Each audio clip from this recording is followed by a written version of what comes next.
Who's ready for the Dirt Life Show? Man, this is going to be an awesome episode of the Dirt Life Show. Thank you guys very much for joining me on this fabulous Monday night. We have episode 66 of the Dirt Life Show tonight. Man, it's just 66. I can't believe it.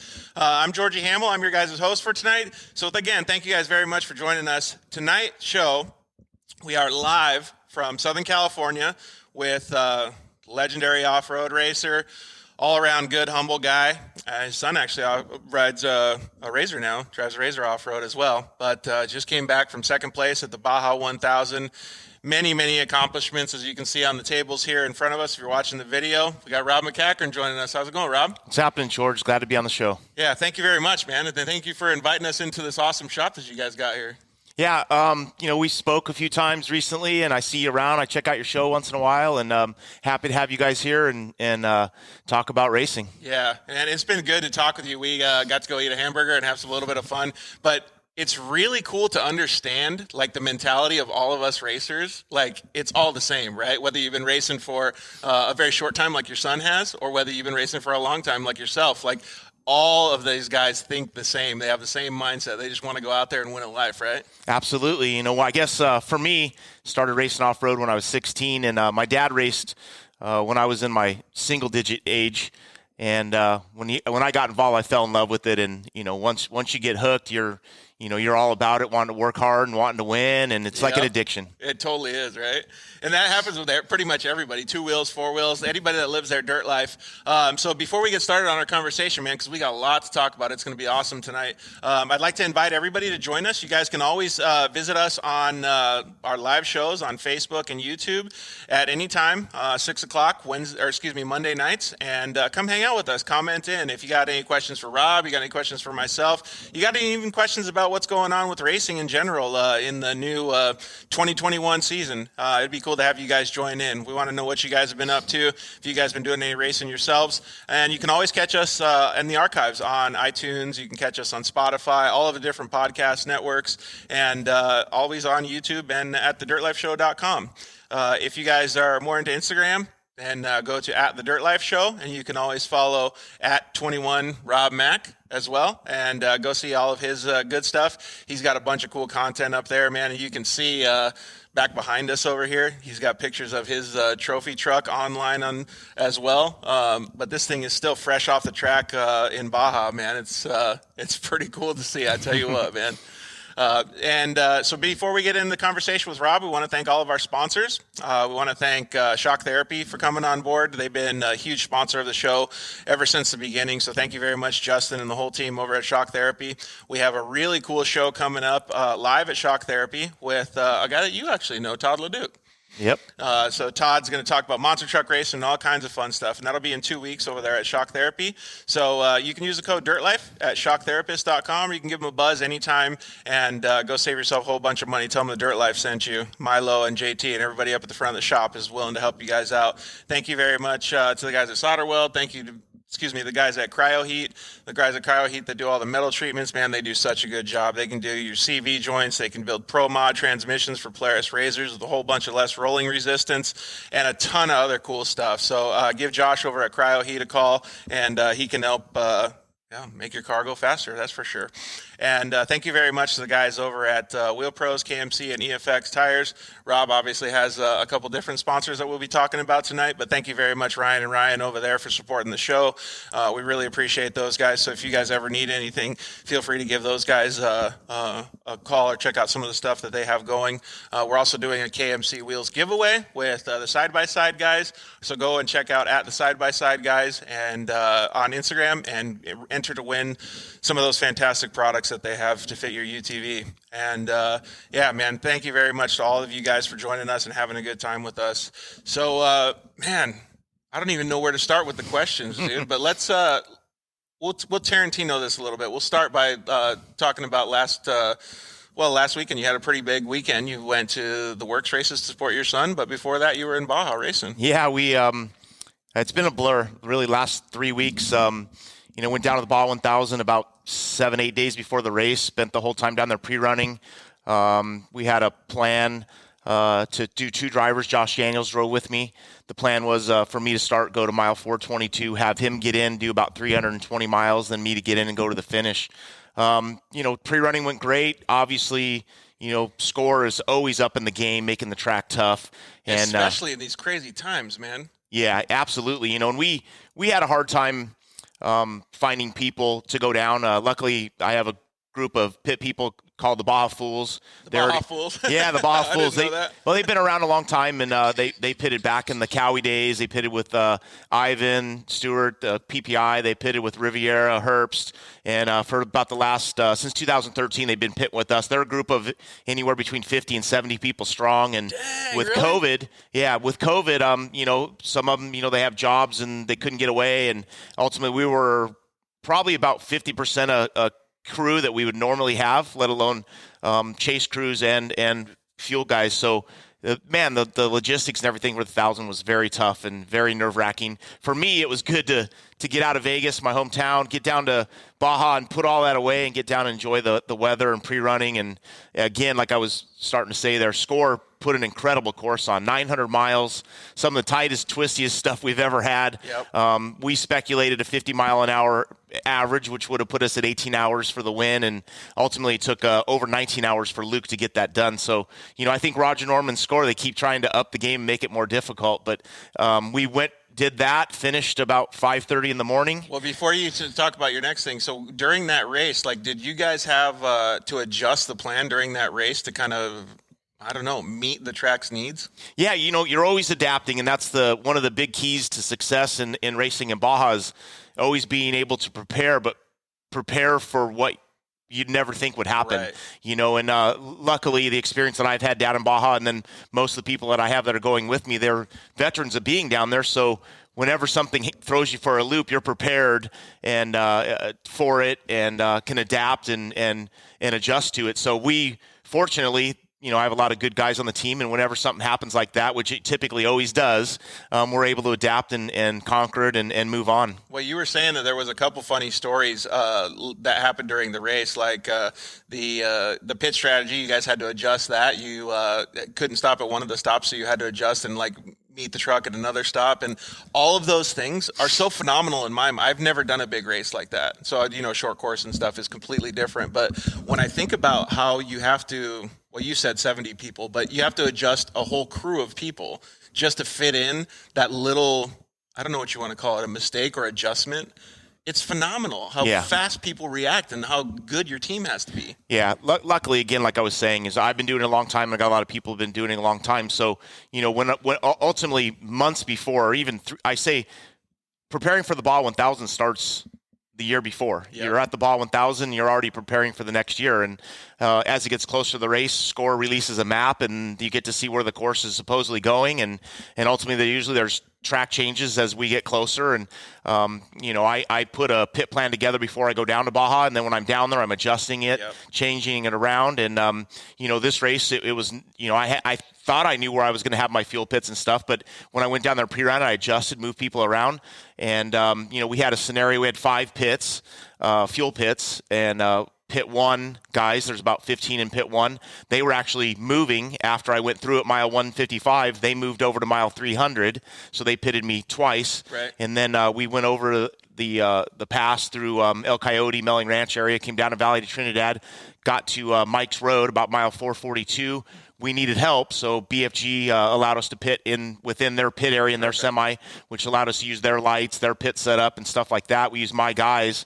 That's where Josh Daniel and Billy got in the truck, and then they went on to do their section. They went about 160 miles. They were going to stop and pit at when they came out of Matomi Wash, and luckily my engine builder Kevin Croyer and Brittany Westhoff, my co-rider's wife.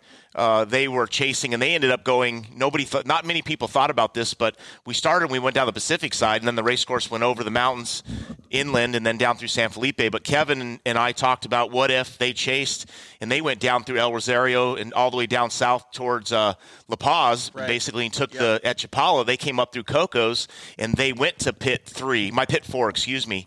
When they got there, they realized there wasn't enough manpower there.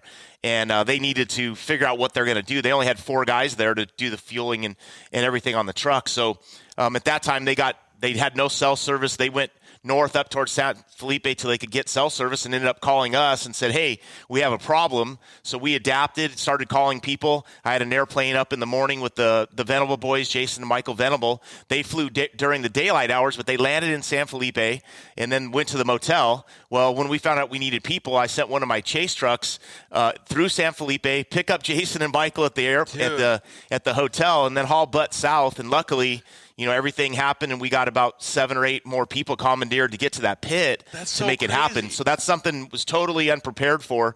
But during the race and having, people that were smart enough to figure out, hey, this is what we got to do, and then people taking it upon their own selves, who's gonna be the tire guy, who's gonna be the fuel guy, and how do we do all this? But they pulled that off, and the pit actually happened in 40 seconds, which is a pretty damn good pit. So when you think about something like that, do you ever think about like how much people know you and what your reactions would be and like how you would adapt to the situation? Like your guys said, okay, we're making these executive decisions.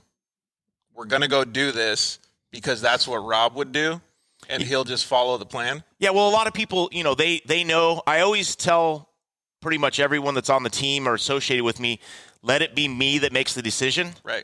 So if you can reach out to me and put it on me, you come to me with all your ideas. But, ultimately, I hope for everyone to make it be my decision. That way, if it goes wrong, it's on me. Yep. It's not on them. And that's what Kevin Croyer did. He knows me well enough. We've had this discussion many times in racing, short course, desert, come up with your best idea and let me make the call. Right. And let me be the guy. If it goes wrong, let it all fall on me. So he did that. And other people that I have, Jimmy Davidson, he went down as a volunteer, and Chris Salazar. Those are the two guys, they basically those two guys took the bull by the horns. Once they found out, they weren't supposed to be at the fuel pit. They were supposed to be chasing. Once they found out what was going on, they started making phone calls and making stuff happen and figure out, how are we going to do this? And ultimately, that's one of the best things about off-road. Typically, we all are a great big family. Yeah. We want to help out each other and so on and so forth. And we pulled it off. And that story, there's a lot more to it, a lot more little details and funny things that happen. But that story that's part of why we love racing in Baja. That's part of the memories and everything else. It's like they're an extension of you almost. Exactly. Like they do such a great job. Yeah. And at this whole time, Josh Daniels and Billy in the race truck, they had no idea this was happening. So they're going to a fuel pit that they thought was fully covered. Yep. And, I had never asked Josh, like, how did it go? Like, did you notice anything? But, Kevin Croyer ended up being the guy stopping the truck, and Jimmy was the left rear tire guy. And Jimmy wouldn't even he was concerned. Stuff that those guys normally don't do. Yeah, they don't do this. And Jimmy's awesome help. And, he was so on top of it. And he wanted to do the left rear tire, and then he wanted to run around the other side to make sure it got done right before the truck got left. So he just checked it out? Yeah, so he went and checked it out. But, these guys, it's, they all have – my parents taught me when I was little, when I first started racing, surround yourself with people that have passion like you do or more. And typically, that's one thing that I've learned that's helped me be successful. That's actually a really good point to bring up. So if any of the kids are listening or watching, like, it's really, really important that you surround yourself with people that are either good people or that have the same passion as you, like Rob just said, because that's going to make all of the stuff that you do for the rest of your life that much easier.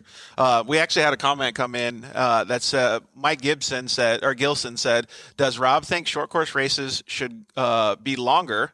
And what's the strangest place you've seen a kid come out to watch you practice? Inside joke. So it sounds like he knows you, huh? Yeah, I know Mikey. Yeah, Mikey Gilson.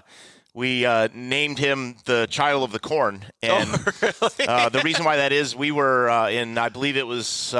this sounds like a good one. Yeah, 1997, my first year racing with my own team back in the Midwest in the Soda Series it was then, which turned into Core. Johnny Greaves was good enough to let us use his shop. Oh, cool. And so we actually used Johnny's shop for 5 years. Wow. When we raced back there. And, when our first year back there, we were struggling, had a brand new Pro 4, and we were struggling with the truck. It was brand new right before we went to the first race. We had no test time. And after first couple races, it's like, Johnny, we need to find a place to go test, and we need to test somewhere nearby. Johnny's shop was near Green Bay. So he made some phone calls, found some land about 5 miles away in the cornfields, and we went out there with the tractor and made a little couple jumps and basically called it a figure. It was a figure eight track. Just to go get some. In between the cornfields, and there was a little area that water would run through, so they really couldn't grow corn there. So we were out there testing one day, and we think we're in the middle of nowhere and no one's around, and all of a sudden, Mikey, the child of the corn, came walking out of the corn, and I believe he was about 14 years old at that time. And we're like, where did this kid come from? Well, just shows up. Exactly. So it ended up, Mikey ended up volunteering with us and started going to all the races with us. And, cool. His mom and dad let him go as he was young. He was, we traveled to Indy and different races with him. Took him 4, 5, 6 hours on the road with us, and had a lot of fun with him. So, and we just raced Crandon here in Labor Day. Saw him again? Yep, he comes out every time we race back there. He comes out and helps out, volunteers, and see, I can't say enough about how much that actually, because we get people asking all the time. Even in fact, I had a Polaris test driver ask me, how do I get in to help these teams? Yeah. And that's the first thing you do. You volunteer. Yep, exactly. And you just come hang out, because every single one of us or any racer needs help. Yep. So you can come out to the teams. Actually, Mikey also asked any plans to get back into a Pro 4 again. I would like to see you get back into a Pro 4, that's for sure. Yeah, two questions you had there. One, I didn't answer the, short course races being longer.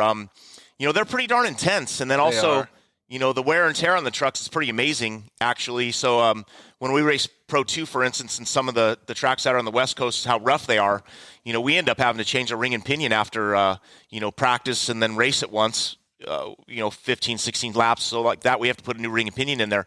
As far as Pro 4 goes, they're even more, labor intensive on keeping them on the track. So I don't know, maybe a little bit longer, but I don't know. Too much would be a little bit too much. You should probably format that question to ask him at a race where he's in second and he almost caught the leader on the last lap. Then it needs to be longer. Then it needs to be longer. Yeah. But if you're winning, it needs to be shorter.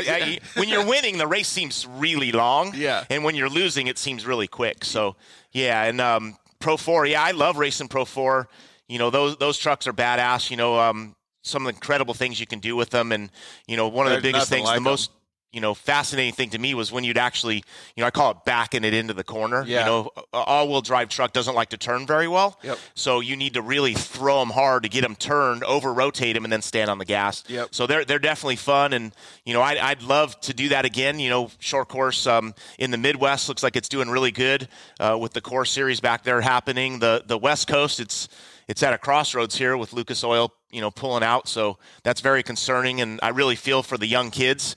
Right now they don't really have a place to go. We'll see what develops. You and I were talking about it a little bit earlier. Yep. You got other series that are going, Works, UTVs look like maybe they're going to, be a place to go for all these younger kids. And all the trophy kids. Yeah, the trophy kids. It's such a bummer. You think about all the people, all the kids that started, about 15 years ago, when they had an avenue racing with the Core Series out here on the West with Jim Baldwin, the RJ, Anderson, Jarrett Brooks, all these kids, Sheldon Creed, all those kids were trophy car kids, and they grew up and they look what they did. And now that avenue, is gone, now it's gone. And the first thing when I started getting message that, Lucas was going to shut the doors for off-road, I was just like, the first thing I thought about was the kids. Yeah. And it's a bummer, but hopefully somebody steps up and fills the void. And, I've learned a long time ago also, this is opportunity. So, dude, yeah.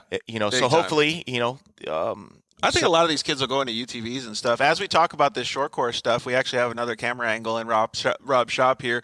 You can see some of the stuff that Rob has over there. He also has and if you're not watching and you're listening on iTunes, you should go back and check out the video either on YouTube or Facebook. But you can see some of the stuff that he has over here. In fact, he was just unloading some tires and stuff from the Baja races, so he's got some BFGs over there. But he has actually 2 Pro 2s over there and 1 Pro 4, or 2 Pro 4s and 1 Pro 2. So there's actually 2 Pro 4s and the Pro 2 we currently have raced. The most recent one that we raced is on the, as I'm looking at the monitor, it's on the far left with no body on it. That's the Pro 2. the truck in the middle with the Makita hood on it, that's the old Pro 4 that I used to race from 1997 to 2001. That truck's got some awesome stories, though, dude. Yeah, absolutely. That's the truck that Mikey, Shiloh LaCorn, that's the first truck that he came and saw us racing in. So that truck there, Knife Frank and Dave Clark Mikey, if you're still watching, that thing probably looks familiar, huh, bud? We got to bring that back out, right? Dude. And then the one with closest to us, that's the newest Pro 4 that's been sitting there, and it's ready to go. I mean, I don't know what to do with these things now. Joking. We go to the sand dunes with these things. What do we do with them now? Hey, man, if you want to film some cool social content, maybe it's not too bad of an idea. Yeah. See what you can do to have some fun. I got to admit, though, like coming in the shop and seeing those things, it's really cool to see because a lot of the reason that we started the Dirt Life show is because we see everybody at the track. We see them on social media, and we think, oh, well, I know Rob. I know RJ Anderson. I know Kyle LeDuc. But we really don't, like you have so much behind you and so much, we'll call it humbleness and normalcy that the things that you do translate all into this racing stuff, your passion, everything that you do in your whole life. And it's really cool because a lot of the people that are watching the show have those same types of passions and the same type of understanding for all these different, race cars and all this stuff. So, maybe you could share one of those stories with us about that truck. So the old Pro 4 was built by Knife Frank and Dave Clark in the end of 1996 for the 97 season. And, it's an air shock truck. It has one air shock per corner. It's got some rules that were designed or made for it. So a lot of you guys that race short course know about the 10-inch ride height rule that we have now. Yep. And actually that rule was instituted because of that truck. When that truck was first built, it had about a 7-inch ride height. Then after racing for 3 years, on the 4th season, we ended up getting on a roll. That truck won 22 out of 36 races in the 2000 and 2001 season. That truck also won 3 Borg Warner. First of all, that's a lot of completion of events, man. That's awesome. Yeah, that reliability was good on that. Absolutely. Thing too. It took us time. The first 3 years we really struggled, and we had a lot of teething pains with that truck. But once we got it dialed in, it got on a roll. It won 3 Borg Warner races in a row back in Crandon, which now it called the Amsoil Cup, and I'm not even sure what it's called now. But it's the one and only truck that's ever won 3 of those in a row. But that truck, the 10-inch ride height rule was because of that truck. It had about a 7-inch ride height, and people started complaining about it, saying it's too low. And we got a ride height rule, and the ride height rule. Funny story, but when Jimmy Johnson raced Soda, the Herzog family commissioned Rod Millen to build him a Pro 2.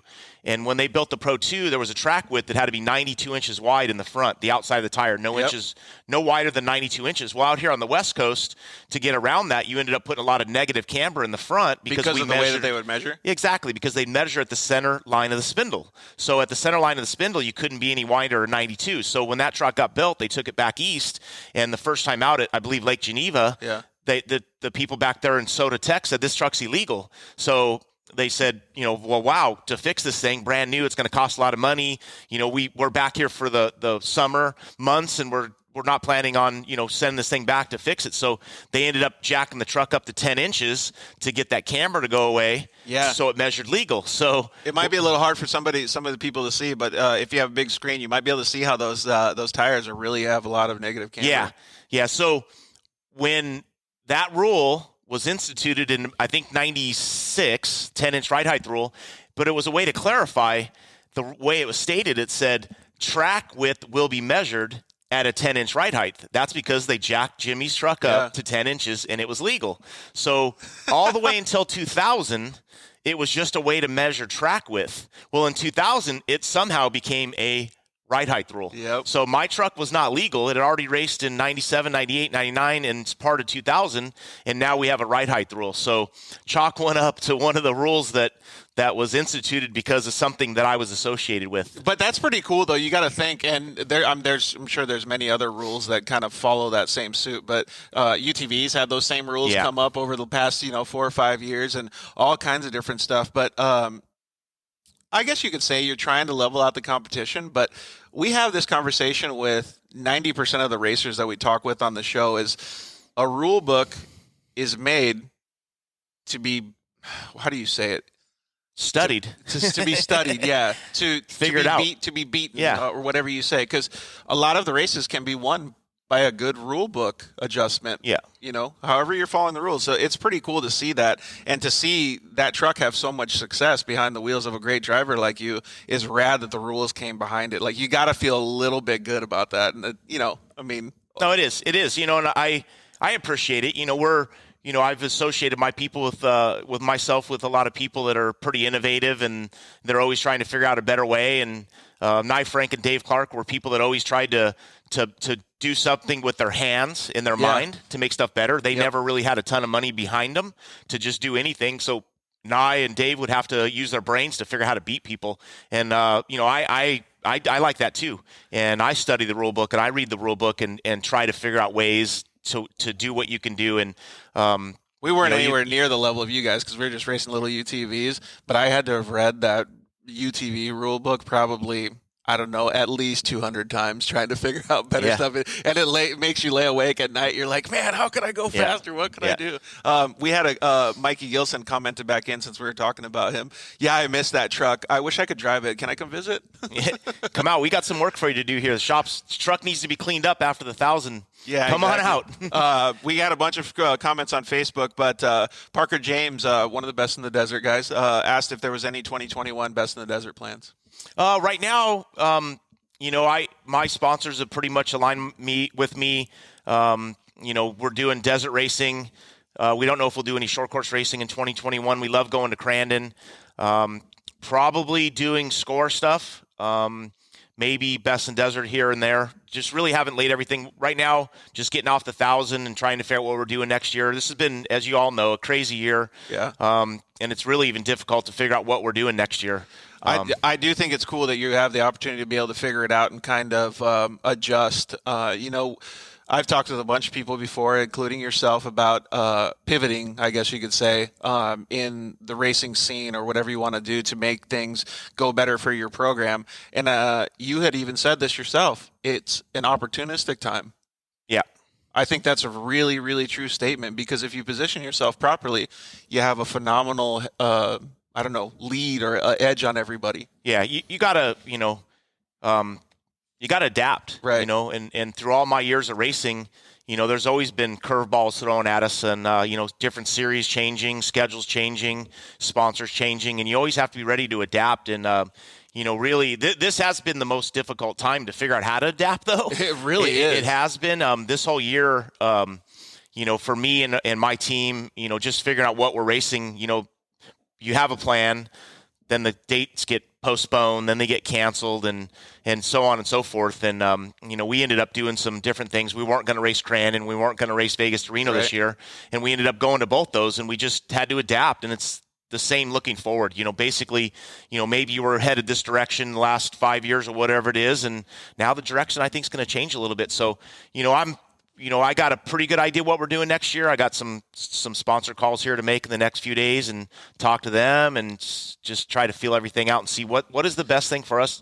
Where's the best place for us to go, And it's kind of cool, too, because you'll get, I want to say, creative and good feedback from them as well, because they're going to tell you what they think is best, too. So they're going to give you an idea of if your pivot idea works good and stuff like that. And the reason that I talk about it so much is because there's so many people that are watching the show now, young racers like we just talked about.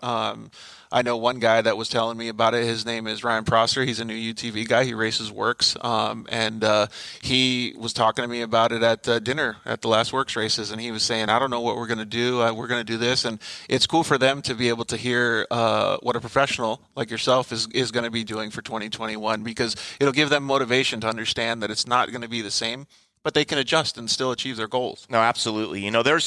I think that there's lots of opportunities out there. It's just going to find out where they are. Yep. I think the worst thing, or I guess the Lucas Oil, that's the worst thing that happened. Right. But there's other places to go. 100%. Exactly. I feel for all these kids that were planning on going through Lucas Oil, people that were preparing to go do that. Maybe there'll be a void. There's definitely an opportunity. I've heard small rumors, nothing to myself of anything substantial, but small rumors about somebody trying to pick up the ropes and get some stuff going. Then you have other series, Works. You got Aesop. You got the in the Midwest series. They're looking strong back there with even Core. Texplex. That's another one that I was going to say. Man, that place sounds like it's good. I've never been. I know you have been there. We definitely looked at it. My son Caden, racing Works. Plan on racing Works again next year. And so I know you have the family wagon that you took out to the Warfighter made things. Dustin Jones from Louisiana, he took out, we'll call it the party wagon. He took out a Can-Am X3 that he has. I know you're a Polaris guy, but he took out a Can-Am X3, had a full speaker system in it, put his buddy in it, put some Monster Energy in the back cooler, and he went out and raced it at Texplex and had a great time, man. So maybe you'll take Caden out there one of these days, and he'll go out there and race and try to give those pros a run for their money. But you can take the family wagon and go out there and have some fun. Absolutely. You should have a family wagon race class. That would be cool. I bet you Dustin Jones would be joining you. Hey, so we had some other comments come in on Facebook, and it looks like Mary, I think that's the way you pronounce it, Mary Duncan, that says, that's awesome. Way to go, Jimmy. So that sounds like maybe Jimmy was one of the ones that helped with the pit strategy down in Baja. And Amber chimed in as well. She said, Jimmy Davidson made that pit happen. So absolutely. That's cool that you guys have that, same mentality. Everybody's just on point to try to think ahead. Yeah, and I said it before, surround yourself with good, positive people that have passion or like-minded. These people have spent Jimmy and a lot of the people, they spend time around me, so they kind of know how I think and they know my passion. So, Jimmy dug in deep and made it happen. So we were talking a little bit earlier, and we might post some of this content on social media when you gave us a little bit of a rundown of the Baja truck about the seat pads that you have in there. And one of my best buds, or two of my best buds, Tim Hawley from UPR and Jeff Furrier from UPR. Tim just chimed in and he said, for those of us that think Rob is the GOAT, the greatest of all time, and off-road, who do you think is the GOAT, personally? I used to look up to, I still do, Larry Ragland. When I got started racing, I looked up to a guy named Jack Johnson, who's this year he's getting inducted into the Off-Road Motorsports Hall of Fame. Jack was from Vegas. He raced motorcycles. He moved into racing buggies for Butch Dean out of Las Vegas, raced Butch Dean's house car. That was kind of and it's where I moved into too.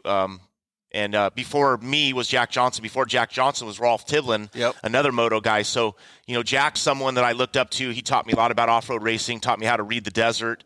And he battled with Larry Ragland. And, I had hopes like, those guys were bad. Yeah, dudes, exactly. Man. So, I'd go and listen to Jack and watch him sometimes when I wasn't racing and watching him battle with Larry Ragland. And then in the early 90s, when I moved to a truck into the Ford Road program in 1991, I raced against Larry Ragland in Class 8. So he was someone I always looked up to, and now I'm racing against him. And at that time, didn't even think I had the leg to stand on to compete with him. And then ultimately, within half a year or so, I was battling with him, and he and I were going at it, and that was a lot of fun. Walker Evans as well, somebody who's I raced for in the late 80s and learned a lot from him. All right, well, since Tim asked that question, I'll put you on the spot. Who's your Mount Rushmore of off-road? Man. It sounds like Larry would be well, on Larry, there, huh? Larry, I guess there's bits and pieces. Short course racing, I looked up to Rod Millen. I watched him drive, and he was just incredible. Dude, still to me this day, like just because of my injury and stuff, Evan Evans was a bad mofo, dude. Yeah, and Evan, when I raced at Walker's, I raced a 7S, and Evan was there racing the Class 6. That's when he got hurt. So, Evan was a bad dude. Robbie Gordon, incredible. We started out, actually, a lot of people don't know this, but I think it was 1986 Score HRA Rookie of the Year. It was between me, Robbie, and Cam Steele. Oh, really? So the three of us were up, and Robbie ended up winning that one. But it's kind of a joke between the three of us, and we laugh and giggle. But you guys are always like, "You son of a gun! You took that from us." Yeah, well, Robbie was. I remember when he first started. When he raced, I was already racing for a couple years, and when he showed up, and I'm like, damn, first time out, they put him. I started in a 1600 car. Yep. Then I went to Class 10. Then I went to Class 1. Well, Robbie went straight to Class 1, unlimited buggy. So I was impressed with how when he came in and he was 16 racing Class 1, he hauled ass. Like, where'd this guy come from? That's cool, though. I appreciate, it's just like with sports, I don't have a favorite team, but I like a good team. Yeah. I like to see a good game. I like to see a good team. So I couldn't agree more, man. just a fanboy a little bit. I think if some of, because I'm a little bit of a younger generation, or I don't know as much of the legacy of off-road, like some of the first short course races that I went to were in roughly 2008 to 2010. Yep. And I didn't know anything but dirt bike racing until then. And so when I got there, you as well as, why am I forgetting his name right now? The Lucas truck.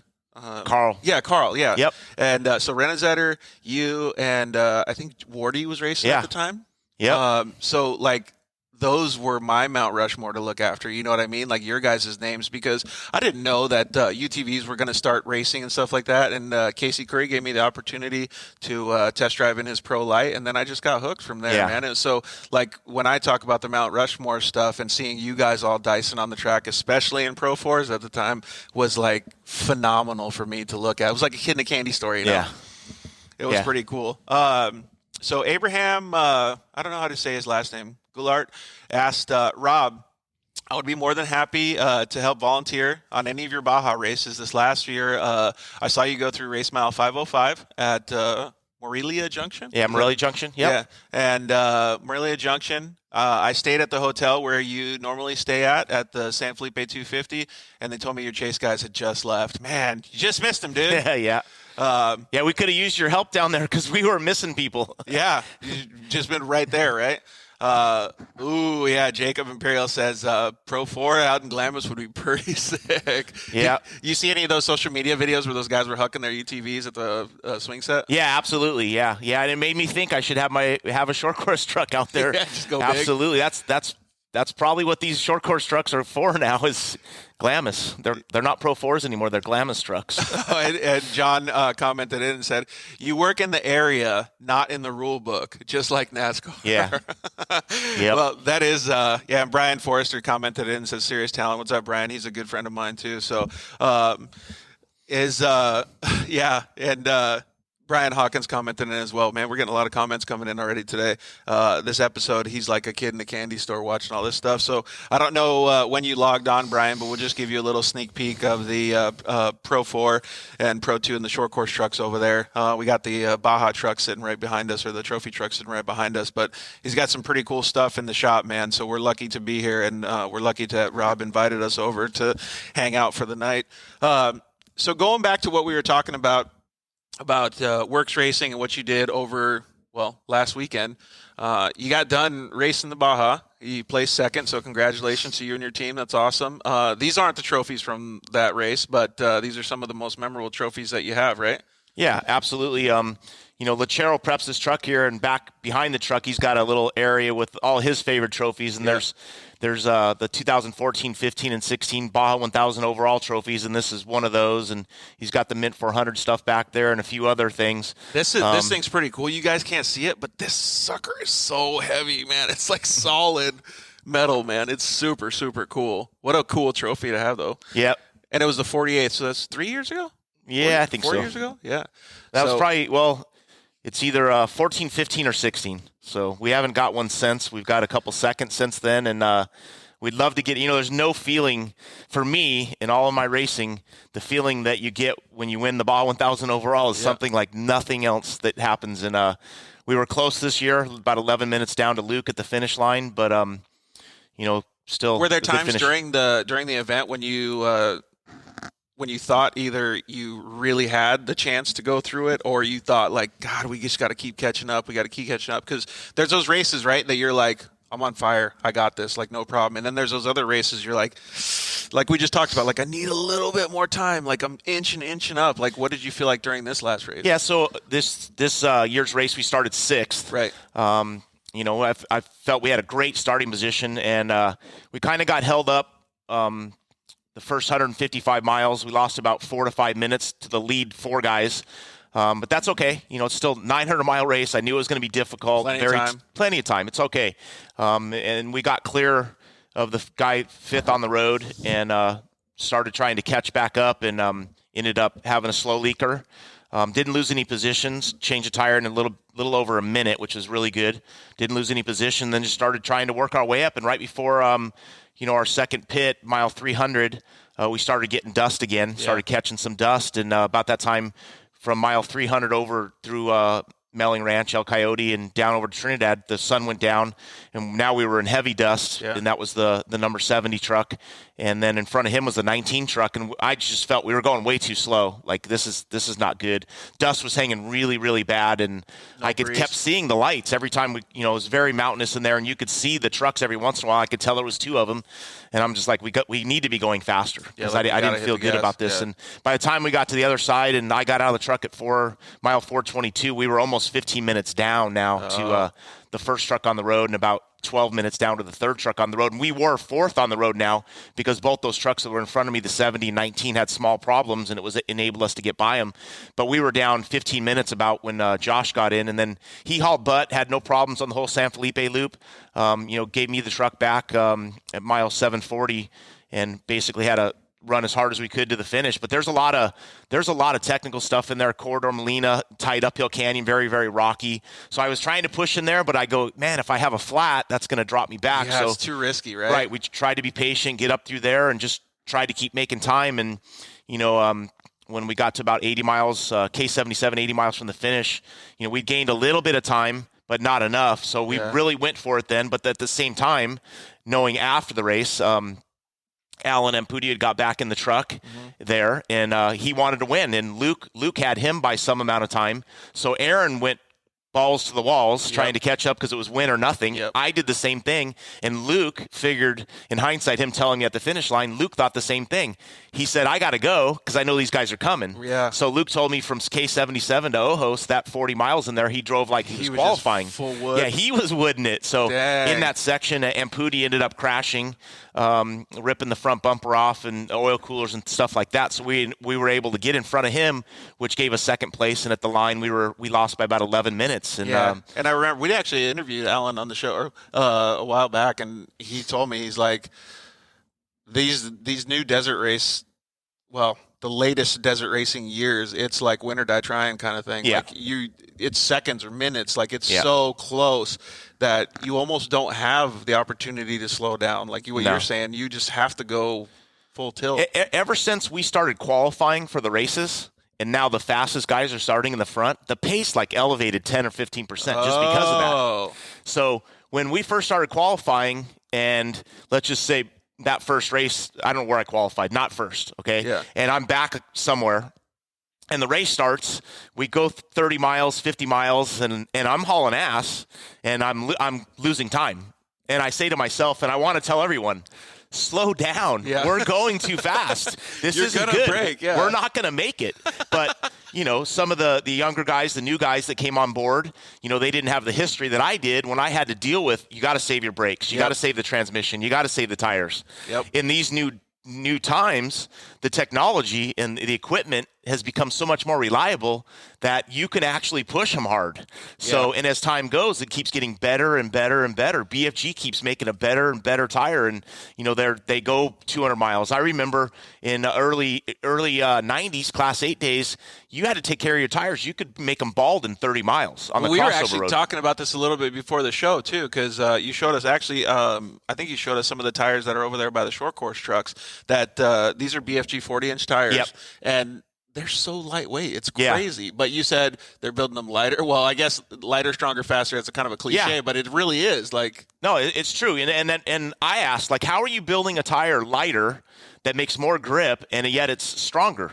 Well, it's technology. New materials that come out, and they're able to make tires with better material that ends up being lighter. And it trickles down to all that. And as we talk about this all the time, how much the racing portion of off-road trickles down into us trail riders and people that are going to the dunes and all these different things, because all of these performance enhancements and technology are developed from racing. So all of the stuff that you're doing out on the track trickles down to all the stuff that people can put on their cars. Absolutely. Man. It's not tires, not just tires. Yeah. It's shocks. It's the transmission parts. It's everything in that truck.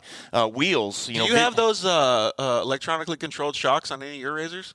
I do not. Yeah, but have you seen those though? Yeah, actually I have. I've driven them. I don't have them on mine, but I've driven them on razors, and then Fox is always pushing the envelope, and they're starting to do that stuff on trophy trucks now. Oh, really? Are you getting some of the technology here? I don't have it yet. I've tested with it. Fox owns a trophy truck, and I've done some driving with them for testing, and also Justin Lofton. he used it at the Baja 500, and he also used it at the Blue Water, and he won at the Blue Water with it.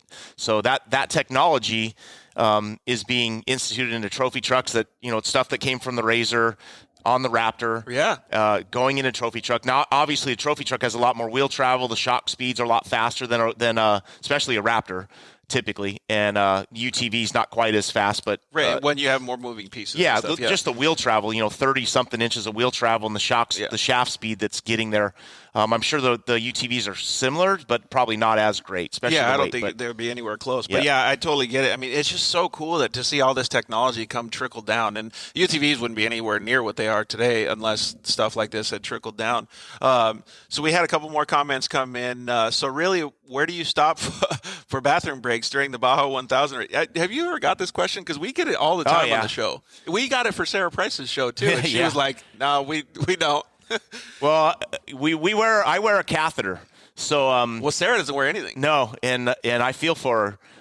She uses a little bit of baby powder at the end. I didn't used to wear a catheter until about 2010, and I would dehydrate myself, honestly, or if we had because you don't want to take a piss. No, right? you don't want to, and I honestly I couldn't. It's like I couldn't even pee, but I would dehydrate myself, and then I would feel it at the end of the race, and I never really knew it until about 2010. I started wearing a catheter, and I couldn't pee in it, but one time going over the summit on the bottom side in the wash, I got a flat, and I had to pee really bad from the start line. So for almost 2 hours, I had to pee. Well, the first time I ever was able to do it was when I had a flat tire and I was able to relax. Since then, it's been a piece of cake. So, ultimately, I'd say, this last Baja 1000, I peed a lot, and we have a drinker system on the truck. It's got about a 2-gallon reservoir. It's got an electric little pump, and I have a hose and I push a button. So I'm constantly drinking because I realize now how important it is to stay hydrated. Absolutely. So catheter is key. 100%. And I learned that too in one of my first desert races as well. And fortunately, I didn't have the stage fright. So I was just able to go, and I was like, geez, this is awesome. Like, this is perfect. One of the best things ever. One of the best things ever. But that cold water thing sounds like it's pretty cool. Yeah. The little drinking system. Yep, absolutely. Does it last the whole race, or they got to refill? So every fuel pit that we stop at, they refill the water, so we never run out. So. Yeah, and Jacob says, you don't stop for restroom breaks. Yeah, you don't, man. So you just keep going as fast as you can go, because that's what everybody else is going to be doing too. So maybe that's one of the best inventions, is having to not stop for pee breaks, right? Yeah. It's key to success. All right, so we keep going like off on little different side subjects, but so you and your team did phenomenal at the race. Just to finish a Baja 1000, just to finish a San Felipe 250, any of those races is a phenomenal achievement, right? But you finished second at the Baja 1000. You had a bunch of people down there. Did you have any time to reminisce or thank everybody, or did you just come straight back to the States to come? We just came right back. We finished about 5:30 in the morning. There's a little bit of sun in the sky. We did some interviews, stuff like that. They wouldn't, because of COVID, they wouldn't let the team. I really feel for Luke McMillan, and he mentioned it to me. Here he is winning his first Baja 1000, and finish line was out in the middle of nowhere. There was no locals, no spectators. They only allowed very few of our own people in there, so his celebration was pretty minimal. And I feel for him, but still, I'd love to be the winner of that race, but kind of a bummer, but we went back to, and everyone knew that they couldn't come to the finish line, so a lot of them all went back to I had people in 3 different hotels in Ensenada, a couple rental houses, stuff like that. People stayed in San Felipe. When I got back to the hotel, most everybody was either gone, headed home already, or already in bed. So, Cade, my son, was racing works that same weekend in Prim, so I didn't know for sure how soon or how I would feel how you could to head home. So, once that sun came up, I was wide awake, and we went back to the hotel, loaded stuff up, and I started checking on everyone, see how they're doing. We talked about it, like technology has gotten so much better. I'm sure your phone wouldn't stop. Yeah, so we ended up packing up and drove straight from Ensenada home to Vegas. Got home about 7:30 or so Saturday night, and then Sunday morning got up, went back out and and help Caden. Yeah, went down to Prim where the side-by-side World Finals. We were over there too. So that was actually the first time that I got to, and I never met your son Caden. I wasn't able to because we were so busy. But that was the first time I got to ever see him drive. And I told you when we were showing up the shop earlier today that it was really cool for me because I didn't know who he was. I just saw the Black Razor, I called it, and I was like, man, this kid is driving like a really good driver, right? And I heard them call his name out, and I said, wow, I didn't know that was Rob's son. And I really honestly had no idea that he was at that level of racing. So you got to be pretty proud. Yeah, absolutely. It's only his second year racing. Last year was his first in Works, and he just raced in the stock 1000 class last year. This year he raced both the 1000 production. He's RS1, right? Yep, RS1. This year he raced 1000 production and 1000 stock. Ended up winning, I think he won 13 races total this year, 2 seconds, a 9th and 11th. Yep, won the championship in both. And then on Sunday, this Sunday, right after the 1000, when I got home, he ended up racing three times because after he clinched both the championships, he was able to enter the pro race. So he wanted to see where he fitted with the pros, and he ended up in the turbo class, and he's in a non-turbo car. So they outpowered him quite a bit. But he got his feet wet in there, and next year he'll be moving to the pro classes. And he's definitely driving smooth and consistent. He preps his own car. And that's one of the keys to winning championships is not having any failures. And this year he had no failures at all. Yep, 100%. Well, we had Amber chimed in and said Rob learned the importance of hydration when he was so dehydrated it almost passed out of the race. Yeah. And you know what? The crazy part about that is I don't think that's a statement that should be taken lightly. When we were at 2017 at the Lucas Offroad race in Wheatland, Missouri. Yeah. There was guys dropping like flies. I mean, and they're fit little kids, 16, 17, 18 years old. Some of them were just passing out because they were so dehydrated. So me, for instance, like I had electrolytes and waters and all kinds of stuff, and I would make sure that on a timely manner, like almost every couple hours, that we were giving all of our crew members all the stuff to make sure that they stay hydrated. So it sounds like Amber is on your guys' case about making sure that you guys are too. Yeah, when I raced 1600 car, probably 2010 Barstow night race, and ended up having a chance to win overall. We were leading overall starting the last lap in a 1600 car there. But I was always concerned about weight, and I carried no water, no nothing, and ended up stopping on the last lap to get water. But I got 2 bottles of water, and they're freezing cold, and I just slammed both of them. Well, the last lap, I ended up falling apart. Shouldn't have done that yet. And when I got to the finish line, shut the car off and got out, and I was standing there, and I started feeling dizzy, and I realized, what I'd done, and ever since then, I'm like, I can't do that. And, for me, pay attention to your body. Exactly. I mean, and you can't, a lot of people, they start right before the race, and you got to start weeks, long time. And ultimately, like the kids all laugh because I'm constantly telling them drink water, to me, saying hello to them is the same thing as a lot of times I just say drink water, and they laugh and they're like, shut up. But we go through so much water at the house, but for me, like this Ball 1000, I got out and I'm not sore at all. I'm even as I'm driving home, I'm like, wow, like I'm fine. And I attribute a lot of that to one, doing it a lot, and getting the right muscles, that are prepped. Helmet, weight, neck, it's all used to it. But drinking water, what I do is I start drinking Pedialyte, for this Ball 1000 way ahead, probably 2 weeks before. Pedialyte water. And so there's some racers that actually do IVs. Yep, I've done that as well too. Prior and post as well. And me being such a I love fitness stuff, so I've competed in Ironman before and done a lot of endurance activities and things like that. And I know firsthand that the hydration portion of it, I mean, like we would start weeks and months before making sure that your body had the right levels of hydration. And even drinking stuff like alkaline water and all this stuff, it makes a huge difference. But I do think it's kind of funny that the kids are like, don't tell me what to do. Yeah. It's pretty neat that you guys are actually out there doing it, though. I'm glad that Amber's actually on that, we'll call it the health tip too, right? So she keeps you guys in line? Absolutely. Let's see here. We had a couple more questions come in as well. So are you still going to race short course? I think if you get the opportunity, you're going to take that Pro 4 and go show some dudes what's up. Yeah, I mean, there's definitely, said a couple times, the Midwest Series, the Core Series back there. They're looking good back there. They've got a new group there that has definitely got a lot of passion, and they've got some good people on board. Do you know some of those people that are running that organization? Well, so I've never met him, but there's a guy, Carl, and I'm not sure I'm going to say his last name, Carl Shabitsky. He's part of the snowcross, and if you guys have seen snowcross on TV, yeah, and it's the same guy, same group. They're the ones that are running the Midwest Series back there. That's who owns it. They've hired some pretty good people. Frank D'Angelo's on staff back there. That's the series that Johnny Greaves kind of helps promote. Yep, Johnny. There's a lot of good people back there. Johnny, Jeff Kincaid. A lot of good input, and I know that they get decent truck turnouts, but they get phenomenal UTV turnouts. Yeah, and spectators too. That's another thing. They get a lot of people. Crandon, Bark River, ERX.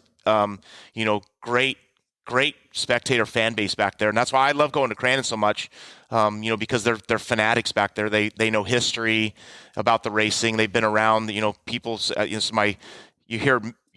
never goes out without notice that you got people that say, "Hey, this is my 25th consecutive Crandon race." Really? And stuff like that. So you got fanatics. They travel from around the country. So Alfonso and I have never been able to go out there, and I think that's on our bucket list for sure. You should definitely go. Anyone, definitely go to Fall Crandon. Check it out. Again, I think there's big things in Crandon. There's some new news that came out. Jamie Flannery now owns the Crandon track. I heard that. The Flannery family's always been a big part of it, and now Jamie's taken over. Jamie's been doing real well with his companies and his businesses. Sweet. And he's wanting to grow Crandon. So I think there's good stuff going back there. And for me, racing short course, I got plenty of short course trucks here to race. Yep. So if it fits in the schedule, I imagine here before the end of the year, we'll within obviously another week or two, we'll figure out what we're doing next year and what we're doing. And maybe there'll be short course involved there too. Yeah, it'll be really cool. And I know, as far as what you guys are thinking, God, it would be awesome to see Rob out there. I'm on the same boat as you. I know Alfonso's in the same boat, so we would all love to see him out there. Here's a good question. And maybe we should ask your son this, actually. Kevin McCullough says, will Caden be driving the trophy truck any in 2021?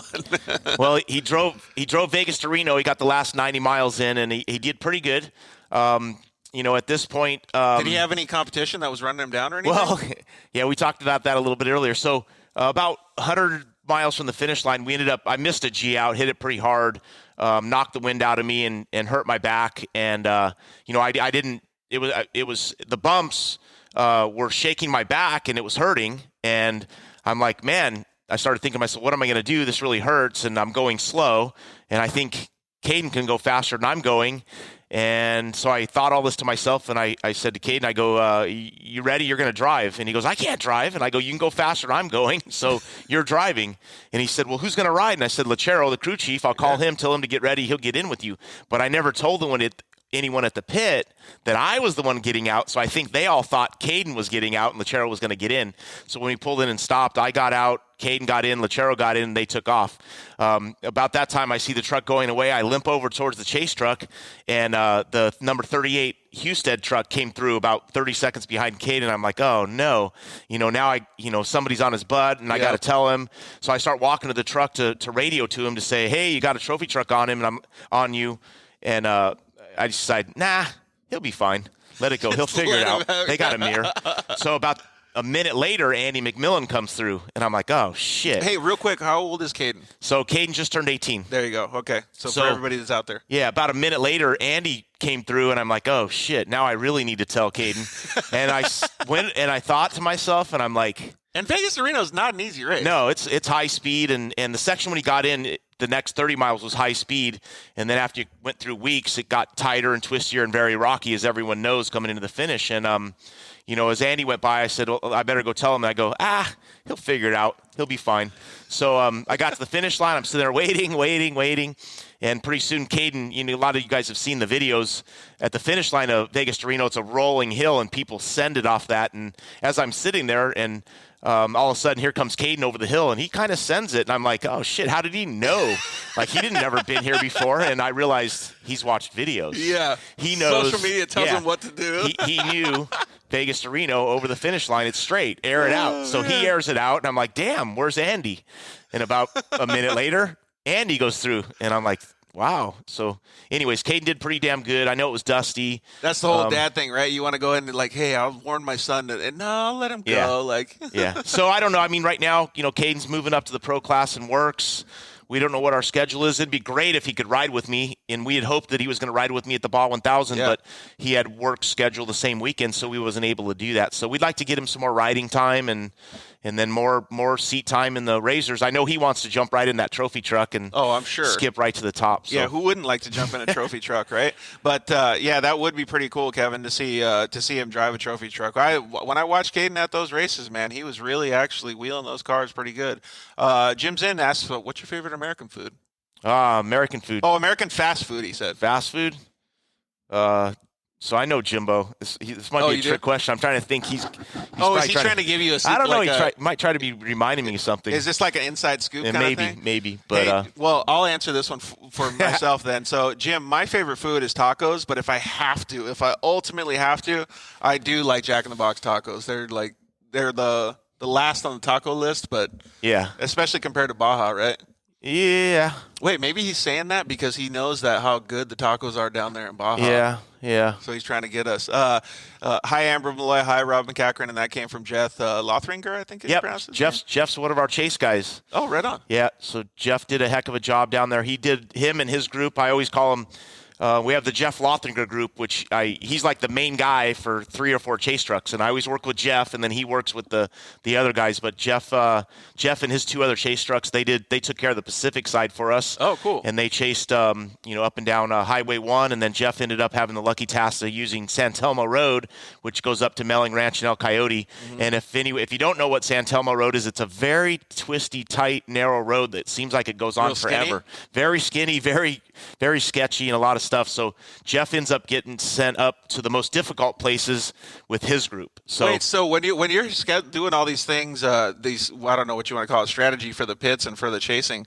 are there straws, short straws, long straws, or do you just position people where you think they're going to be good at? Well, I pretty much, as Jeff's the lead in that group, and I got a lot of faith and trust in him, I usually give him the most difficult side of his group, and then I have another group of 3 or 4 chase trucks that I call the Tony Barraza group, or Tony has TBD Designs, but Tony's been around helping us for a long time, been in off-roading, so Tony gets the difficult sections in the other side. So usually he's the guy, that place that's way far out there, that's down the rough, dirty road. Best. Exactly. So I always send Tony in there. I gave him a task that was almost an impossible one this time, and it was to send him into the top of Corridor Molina, which the access road, I don't even know might have been 30 miles in, and I don't even know if it was passable. Really? I said, Tony, just try to go there. Figure it out. Figure it out. And that was his last spot that he had to hit, but he had 2 other chase trucks, and they did everything down by San Felipe. Nice. So they all hit 2 or 3 spots I each. always think about it. I would just like to go down there and chase. I mean, racing would be cool, obviously, but going down there and chasing seems like it'd be a hell of a lot of fun, too. Absolutely. And, for me, you talked about strategy a little bit. And, like I said, it starts 365 days in advance, and then when the map comes out, and it continually goes, and I have to figure out, how many chase trucks do I have, who are they, where are they going, where did I send them last time, because sometimes I'll switch if the Lothringer group's on the Pacific side this time, and maybe I'll switch them next time so they get to see stuff different. But it's a whole thought process, planning, can they make it? But it probably gets easier when you understand the team that you have. Yeah, it does, and that's why these guys have been with us for a long time, and they want to win just as bad as we do. Jeff is always, not only Jeff, but other people are always putting their 2 cents in, trying to help me figure out strategies to win and stuff like that. Mike Gilson chimed in. Man, he's jumping all over the place. He was on YouTube for a little bit. Now he's on Facebook. But he says that he hopes you and, he's talking to Amber, but hopes you and Rob and the family have a great Christmas and New Year. So, yeah, we want to say that to everybody else, too, that's watching Rob's show, to have a great Christmas and New Year's, too, because everybody's going to be able to spend a little bit more time with their family. Robert Blanton gave you the hang loose sign, too. Right on, Robert. Yeah, it's good to see you, Rob. Thank you very much for chiming in. Don Haugen, he has a son that races in the Pro Turbo class in short course with Lucas, but so they're probably going to have to find another avenue to race. Yeah. But he says, Rob, do you think short course series will ever come back in the Southwest? Well, I certainly hope so. I think, this is an opportunity. I think we all know with Lucas Oil, I don't know. It just seemed like it was getting maybe a little bit stale or something. There just need to be some change there. Maybe this is that opportunity for change. Hopefully someone steps up or a new entity steps up and gets short course racing going again out here. There's also hope that the Midwest group guys, that they end up moving out this way more. And, right. We always talked, and I never really supported too much that, when we had two series, we had the West and the Midwest, that it should always be one. Right. I never thought so much that it needed to be that way. I think short course racing and most off-road racing, it really is regional. It works for you, and the people in the Midwest. And this was an analogy that I would always use. If the West series went away, which it has now, how many of these people that race here will go race the Midwest series? Right. And to me, I believe it's for sure less than 20% of them. Oh, I wouldn't because it just disagree doesn't with work. that at all. Right. I mean, I don't think it's very much at all. And likewise, if the Midwest series went away, how many of those would come out here and race? Probably about the same. Yeah. So with that being said, what's wrong with two series? Right. Just saying. Now I know there's arguments both ways. Well, and but then you got the Crandon collaboration of exactly. everybody going and stuff So, like that. hopes are maybe somebody could get something started up out here. I've heard small rumors. There's definitely great tracks that exist out here on the West still. But like you said too, so I was thinking about this after you told me, because you said, well, George, there's other places for people to go. Like there's other series for people to go, like you just said, AZOP and Desert Racing Series or Texplex or all these different places, right? But if we backtrack a little bit, the Mickey Thompson Series in the stadiums wasn't anything like what the Lucas short course was right now. All of it grew and pivoted during those times, right? Yep. So this is just another one of those situations where the racing, family needs to be able to move and to adapt to the new things that are happening. Yeah. Hopefully, it really, this whole COVID thing's got everybody kind of in a holding pattern almost, like not knowing what to do. But I wish that wasn't around, because I think something would come up quickly. But, I definitely think there's a void to fill, and hopefully there's someone out there that'll do it. There's been little talk here and there, nothing that I've heard that's for sure happening. But, so I hope something happens, and don't give up, and keep, let's keep all, hoping that things work out. And, I wouldn't hesitate to go back to the Midwest to race some of those just to keep stuff going, ultimately. To take these trucks that we just put on the screen right now. Exactly. Yeah, I might be taking them back there and running a little bit, because if you never raced in the Midwest, that dirt looks primo. It's really good. All those tracks that are back there, they're openers at a town back there in Wisconsin called Anago, and we used to race back there, and it's in a big dirt track. Like it has grandstands, covered grandstands. The parking will be on asphalt and grass. That's a great venue. They haven't raced there in a lot of years, but they're going back. They put that on their schedule. So dude, that sounds awesome. It is, absolutely. And that's what the old Soda and the old Core had. They had a lot of dirt ovals where they build jumps down the front straight, the back straight. Anago, last time I raced there was in the 90s. We went, or 2001 probably, went outside, jumped out of the oval and then back into the oval, and it was really neat. And that reminds me of the LA Coliseum motocross back in the day, like in the stands and that stuff. I would say don't hesitate if you can. Go back there and do some racing, and then let's support them and let's help them grow and see where it goes. We have tracks out here, and I know there's been talk about it. I don't think it's a pretty big step there, but there'd always been talk, and I'm always saying, hey, you guys need to come out here and race. And now with Lucas not racing any of these tracks, it opens it up for, and I'm being a little bit hopeful here, a little bit wishful, it opens it up for the Midwest Series to come here and go to Reno, or go to Glen Helen, or go to Chandler. Those tracks still exist. And then go to Wheatland. And I think, if I had my 2 cents in there, I think the Midwest Series should be going to Wheatland. Yeah. Next year, 2021, because Wheatland is a badass track. That facility is phenomenal. And the fans are crazy. That's the other thing about the Midwest. Whether it's Missouri, whether it's Crandon, Michigan, Bark River, any place back there, the fans are. We were just a little UTV team, and I almost missed my qualifying or practice because so many people were talking to us out there in Missouri. Man, it was awesome. Yep. It was cool to see. So bucket list for me would have been, I really want to go to Crandon, obviously, because it's such a phenomenal event. But ERX looks sweet. Yep. I definitely wanted to go there. Wheatland was an awesome track. And now it sounds like the track that you're talking about, that you jump in and out of the circle track or whatever it is, would be a super cool place to go, too. Yep. And Bark River is one we haven't talked about. That's an awesome track, too. Where's that at? It's in the Upper Peninsula, Michigan. Oh, really? Yep. That's a pretty cool track too. It's absolutely a great track. Is that the one with the split lanes? Was it still on the Midwest short course? Yeah, so ERX, I believe, has split lane.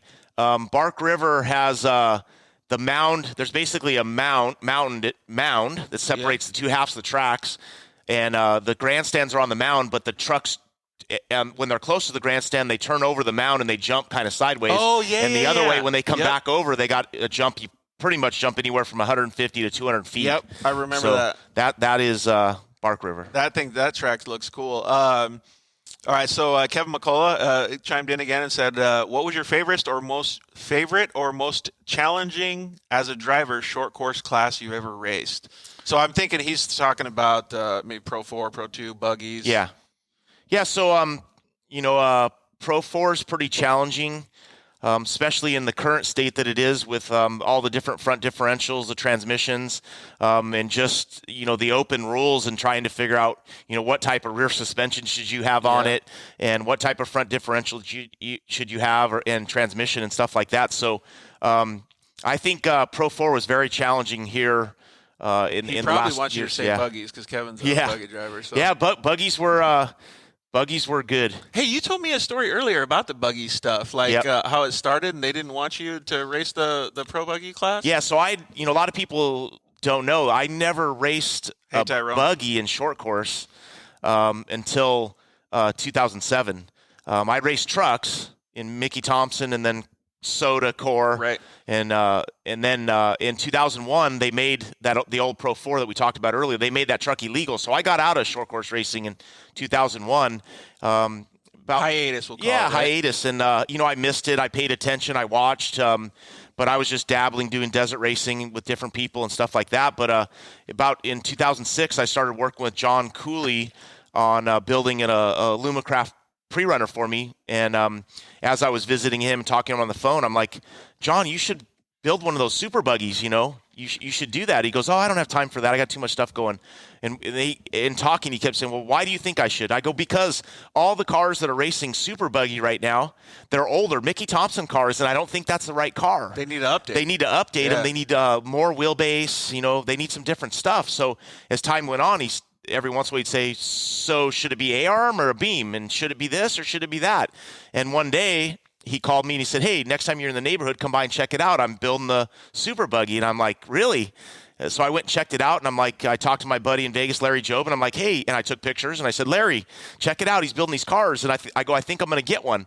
And Larry ordered one too, and I ordered one. And nice. For the 2007 season, I'm going to get back involved in short course and drive super buggy. And at that time, early 2007, I got a phone call from Steve Barlow, who campaigned Pro 2, sponsored by Red Bull in the Core Series, and he said, hey, you interested in driving my Pro 2 next year in 2007? I'm like, heck yeah, I've been, it's funny you ask and funny you call because I really want to get back in short course racing. I ordered a pro buggy. Well, at that time they were called super buggy. I ordered a buggy and I want to do it. I go, is it a problem if I race both? Will you let me race your Pro 2? And I race the buggy too. He goes, yeah, as long as you can do it and it doesn't interrupt with anything. So I was right on. I'm back in racing short course. Nice. And I happened to be down in Baja, and I found out that I had sent in my super buggy entry before I went to Baja, and when I was down there, I got a phone call and said, hey, Core, Jim Baldwin denied your entry into super buggy. Oh, shit. And I'm like, what? What are you talking about? I've got money invested in this car. It's almost done. I'm going you got to be kidding me. Like, so Eddie's telling me I can't race? And they're telling me I can't race. And I'm like, why can't I race? They said, well, you're a pro driver. You can't race super buggy. And I'm like, are you kidding me? Like, I'm thinking of this investment that I've already been spending, and like, how am I going to get my money back? So I ended up.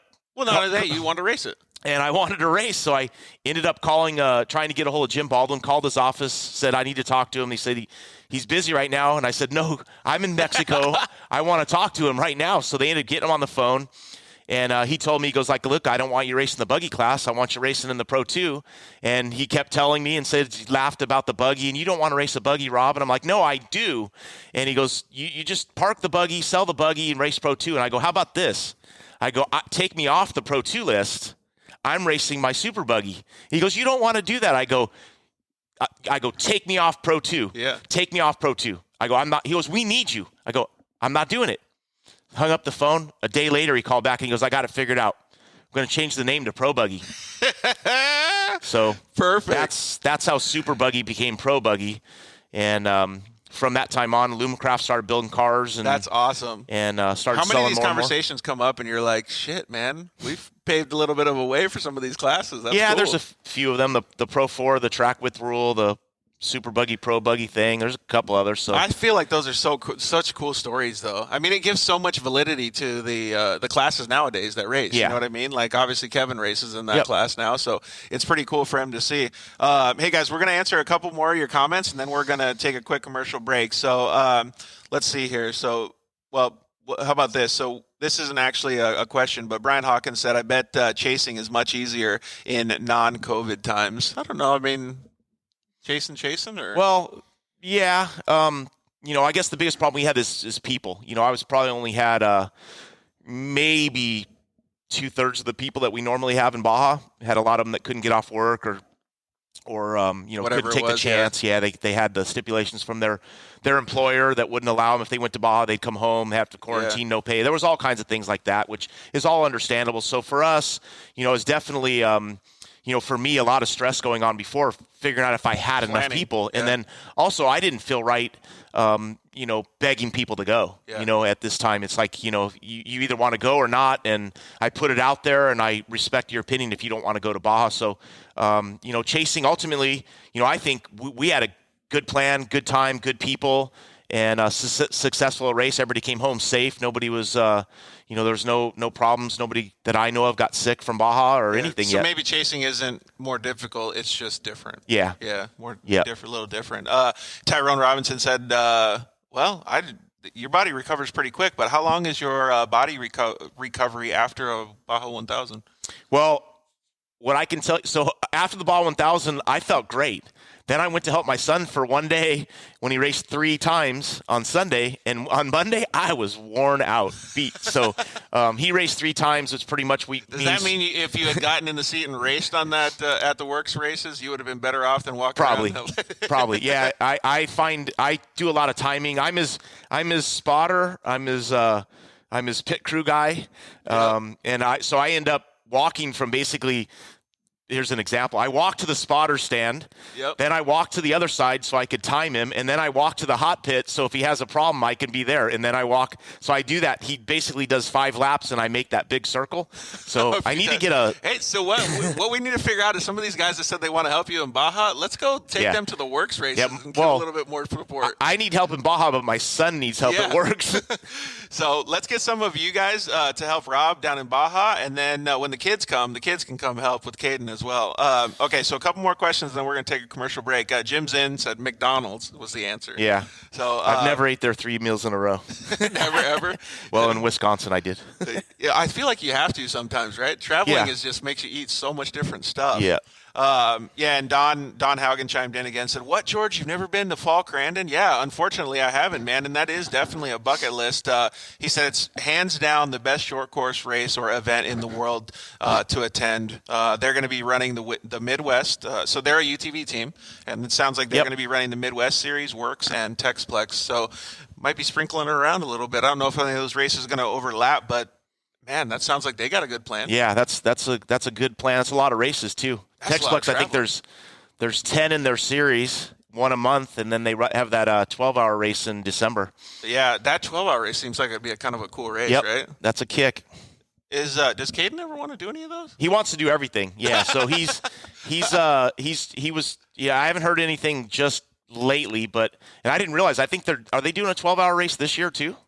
In 2 weeks. In 2 weeks, yeah. So I thought it was only next year, but I realized they're doing it again. They're doing it this year as well. Yeah, in 2 weeks. So I think that's the first annual, maybe. Yeah. I'm not sure. But the cool part about the Texplex is you and I talked about it earlier, and I know a lot of these guys know about it. And Don, you might want to change all your plans, knowing that they're going to have, I think it's almost a $70,000 or $80,000 payout for the normally aspirated class and the Pro Turbo class. So, man, that's phenomenal that they're doing that.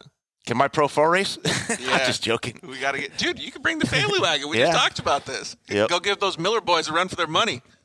Rob, can you explain what a G-out is? And that's from Ortega Alberto. Yeah, so the road that we were on was a gas line road, and imagine it's like a roller coaster. So it had basically I think I was planning that they were just down, up, and they were Nice, separated. smooth one. Yeah, they were smooth. There was kind of a rhythm going, and for some reason, I don't know how I missed it, but it went down, a little bit up, down, and then big up, and we basically flew as we went down and went up the little up. I was ready to go up, except it went down, so we took off and landed in the face of the last so it's one. like And real yeah, compression and the trophy truck, it landed on.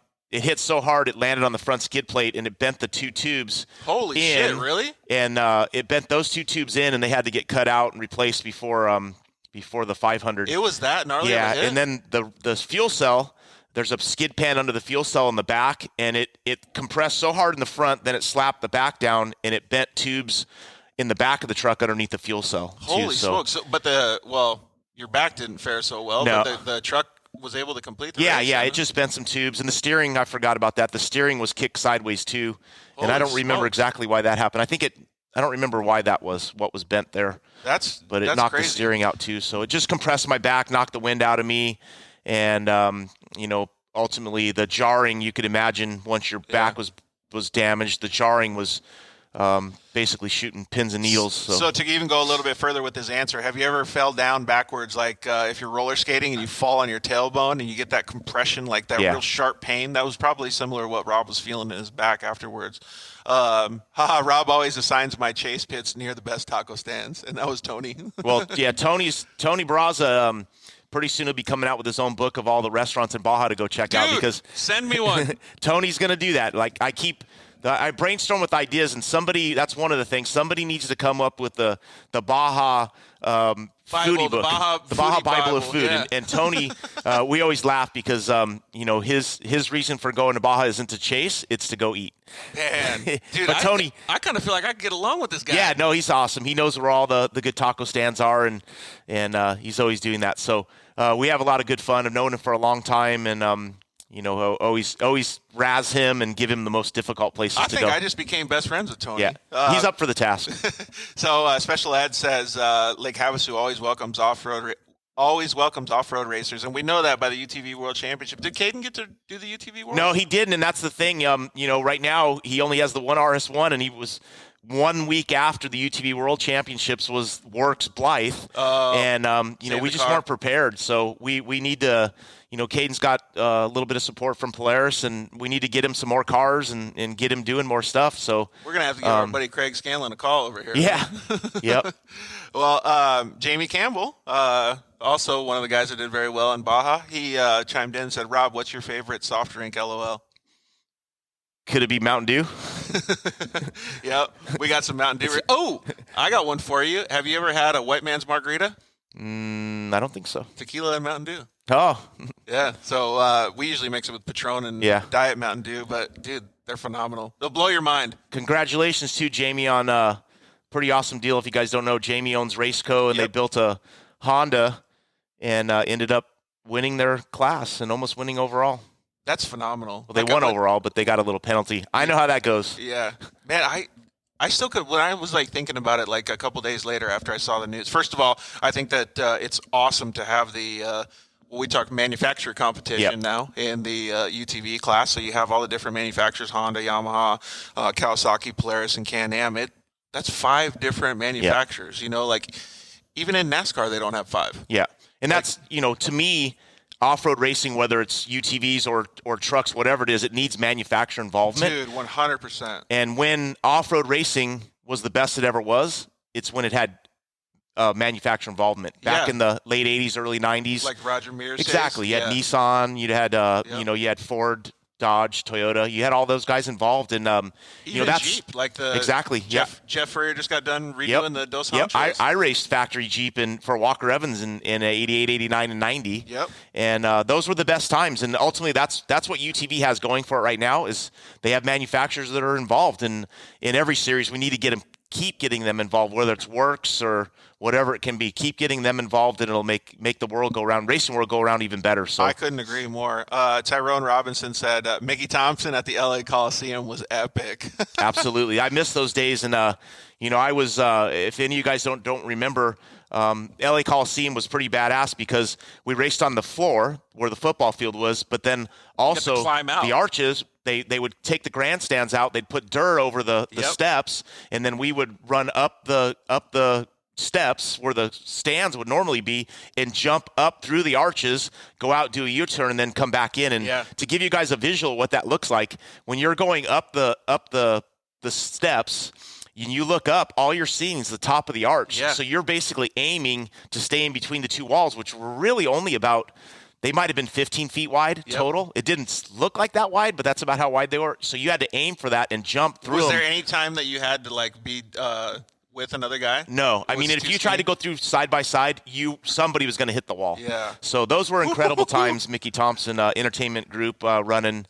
Incredible. I remember when I was a little kid and I first saw those races, even the dirt bike guys, when they would do it too, I was like, oh my God, how are these guys even, what can they see when they do it? And then coming back down into the stadium must have been super cool because you got to come back down and maybe there's stands or fans on the side and you come back into the lights. That must have been when you came back in, you could see the grandstands on the other side of the football field, but you couldn't see the football field. So you're like, I better not oversend it. Yeah, because you could flatland it too. You needed to check up. Ever run Elk? You have run Elk River. Have you ever run Elk River Motorsports Park? No, I've never been there. Actually, I thought you did. No, I've never. I've seen it on TV.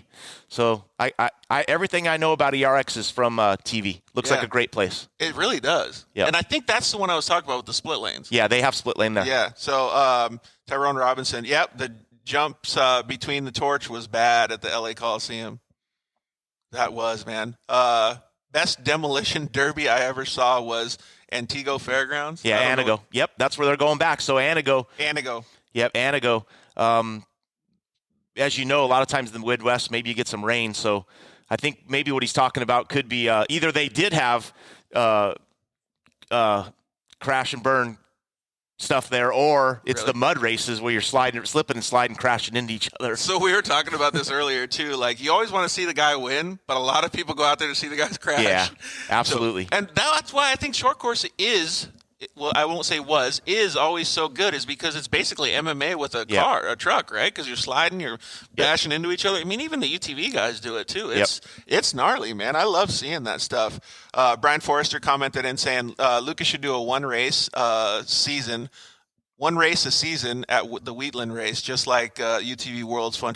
That would actually be kind of cool, but you already get so many people saying this is the UTV championship. It would just be another UTV championship. Yeah, Wheatland's an incredible facility, great track there, and I thought it's possible, and I thought they were actually going to try to do that run out here on the west. We had regionals, right. At Wheatland they could run regionals.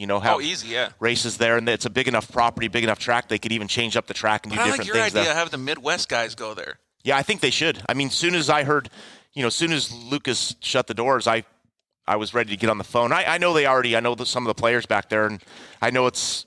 They thought of it too. I wasn't the only one that thought about that. But you bring up a good point though, because people are like, "Oh, the series is done," but the tracks aren't done. No. The tracks are still open. Nope. In fact, I heard the other day, and Brian Forrester was the one that told me this. He said that Jarrett Brooks is going to have a just little kids come out, and he's going to teach the little kids how to drive at Glen Helen. So he's going to start doing little classes and stuff because he knows that the tracks are still open, and he wants to get his time in and help others.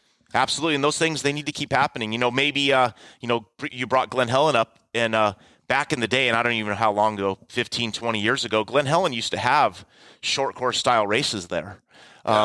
They ran, I don't know if they ran once a month on that or same 6. Track? Yeah, well, no, not the same track. It was more over where the motocross guys run. Okay. And they kind of had little bit of an off-road track. They're kind of like the works track, but not that tight. And they ran over there. They had a series. I don't know how many races it was. I never raced in any, but I would assume they had a 4, 5, 6, 7 race series, and they had different classes: 5, 1600 buggies, probably class 10s. They had stuff going there, and that's what we need. Cool. Maybe Glen Helen could start doing that again. Dude, that would be super cool. And there's so many opportunities. When we talk about all this stuff, and everybody's like, "Oh, what should we do?" Well, everybody should get out there and start doing stuff so that it can all fall into place. Because one of these things, when you throw a bunch of, what do they say, throw a bunch of stuff at the wall, something's going to stick. Yeah. I'll remind you when Core, when the economy went away in 2008, Core went away. Yeah. What happened in 2009?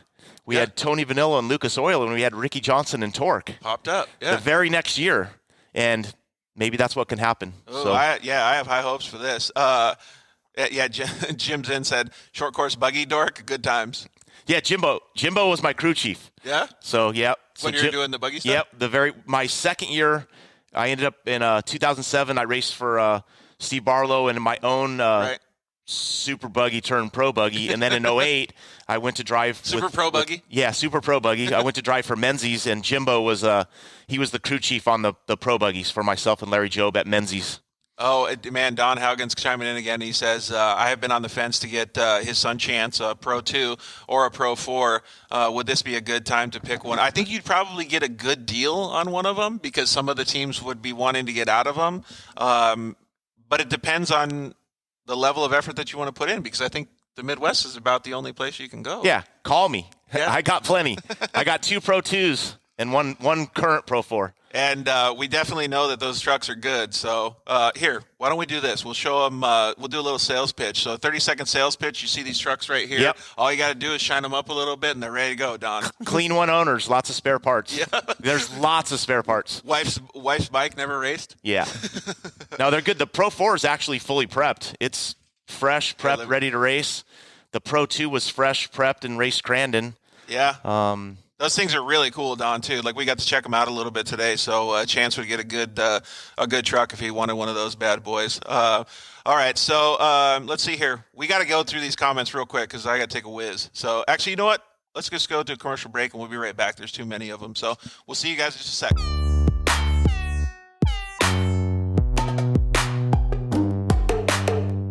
Hello, I'm Justin, the founder of Shock Therapy.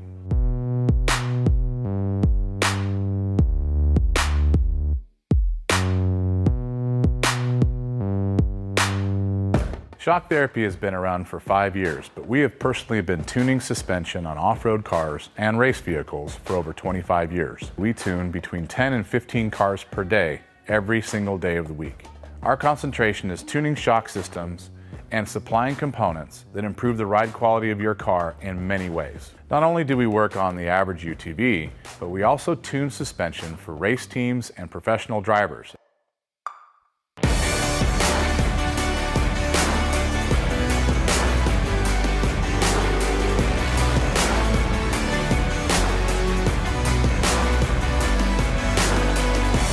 We currently tune for over 87 race teams in Best in Desert and Score.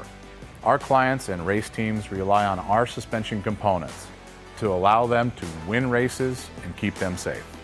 Suspension is a moving target. We are always trying to hit that target with every customer that we work with.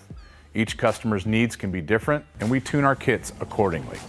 Our research and development never stops. We improve our components every single day. As the industry evolves and improves, so do our parts and kits. As of right now, we have over 100 products for UTVs. So when you bring your car to us, you have the satisfaction of knowing that you have the most experience, the highest quality products, and the fact that your car is being tuned specifically to you.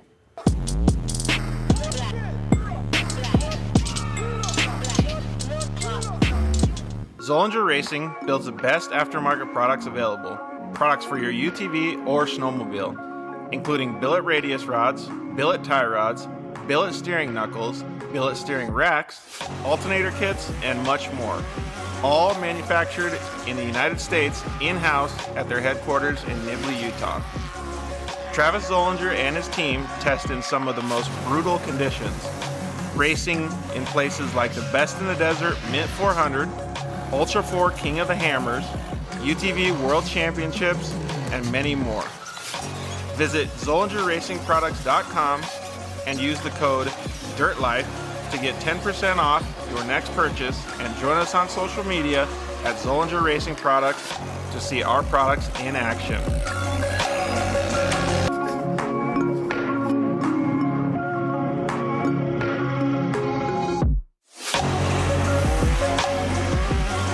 Zollinger Racing, the best products, period. Finally, we got Lance from Solderweld in the studio. Thanks for coming down, bud. Hey, why don't we just record a commercial now? Yeah, why not? So good to be here, man. It's been a lot. I've been trying to get down here forever, and I wanted to talk about the off-road kit. Dude, I love those things. I got it in my pack. Yeah, we're running hundreds of vehicles now running them, whether it's a UTV or some guy's got it in a backpack on his motocross. He's got everything he needs to make a fix right there on the fly, out on the trail, or in the desert, whatever it is. Well, since I've already used one, I kind of know what to use it for, but explain what it does. All right, so let's pull one out real quick. You've got your aluminum rods. Remember, they're rods, right? So, light torch, small torch. You can throw it in there or throw it on the rig with your flux. It decontaminates and cleans like, let's say, a radiator. You get a random rock chip runs through as you're racing. You get a rock chip in a radiator. You got to fix it right there or you're out of the race. You can patch it up instead of... You can patch it up. It's all good to go. Yep, just like welding. Yeah, also as well with that, you've got a brake line fix. So with your flux, you can fix a brake line, stainless steel, and then your hot block, heat absorption putty. So it keeps you from getting burned, number one, as well as keeps the heat from traveling. So it's really nice. I've used this not even to fix anything, so that stuff works so good, man. Listen, it's easy. It straps in nicely so that you have everything you need in one little place, and you don't have to carry a big bag in It's the like a first truck. aid kit for your vehicle. Yeah, chase trucks have it as well, so that if they need to make a fix on the fly, they can get it done and get it done quick and get you back in the race. Dude, those things are so cool. All right, so it's at Solderweld on Instagram, Facebook, and solderweld.com. Awesome. All right, thanks, bud. Appreciate it.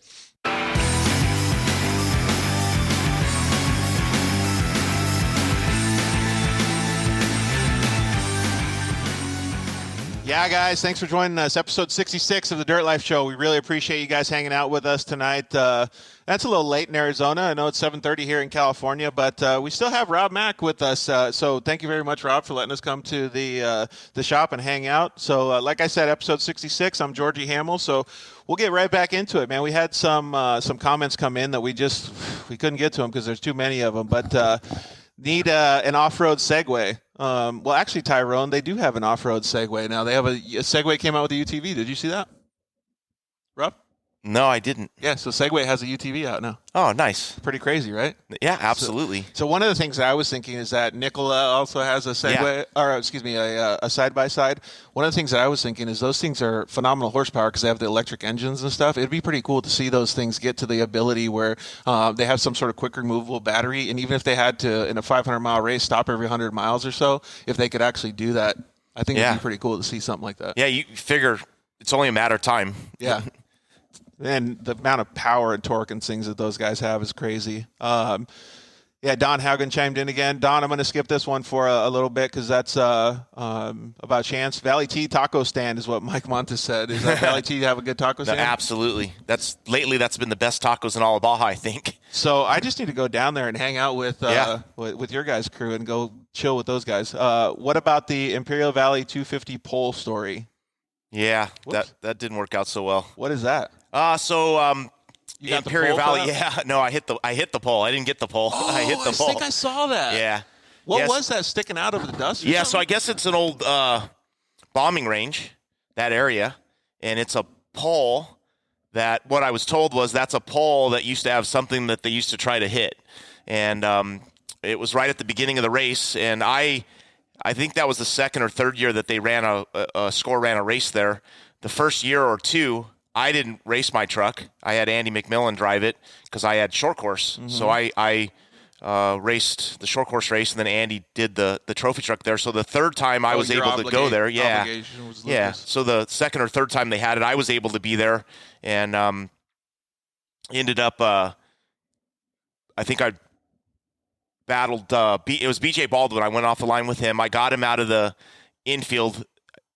I think he passed me in the infield right off the start, and then I was right on him, and I was in the dust, and the course had a little kink in it, but that pole was to the left, and I ended up just hitting it dead on straight, and took out the left upper A-arm and sway bar link, and we were no, didn't get hurt, but basically took the truck out of the race. That seems like somebody a bad deal. Took that pole out of the ground, right? Well, I guess hindsight's 20/20. Yeah, I took it out.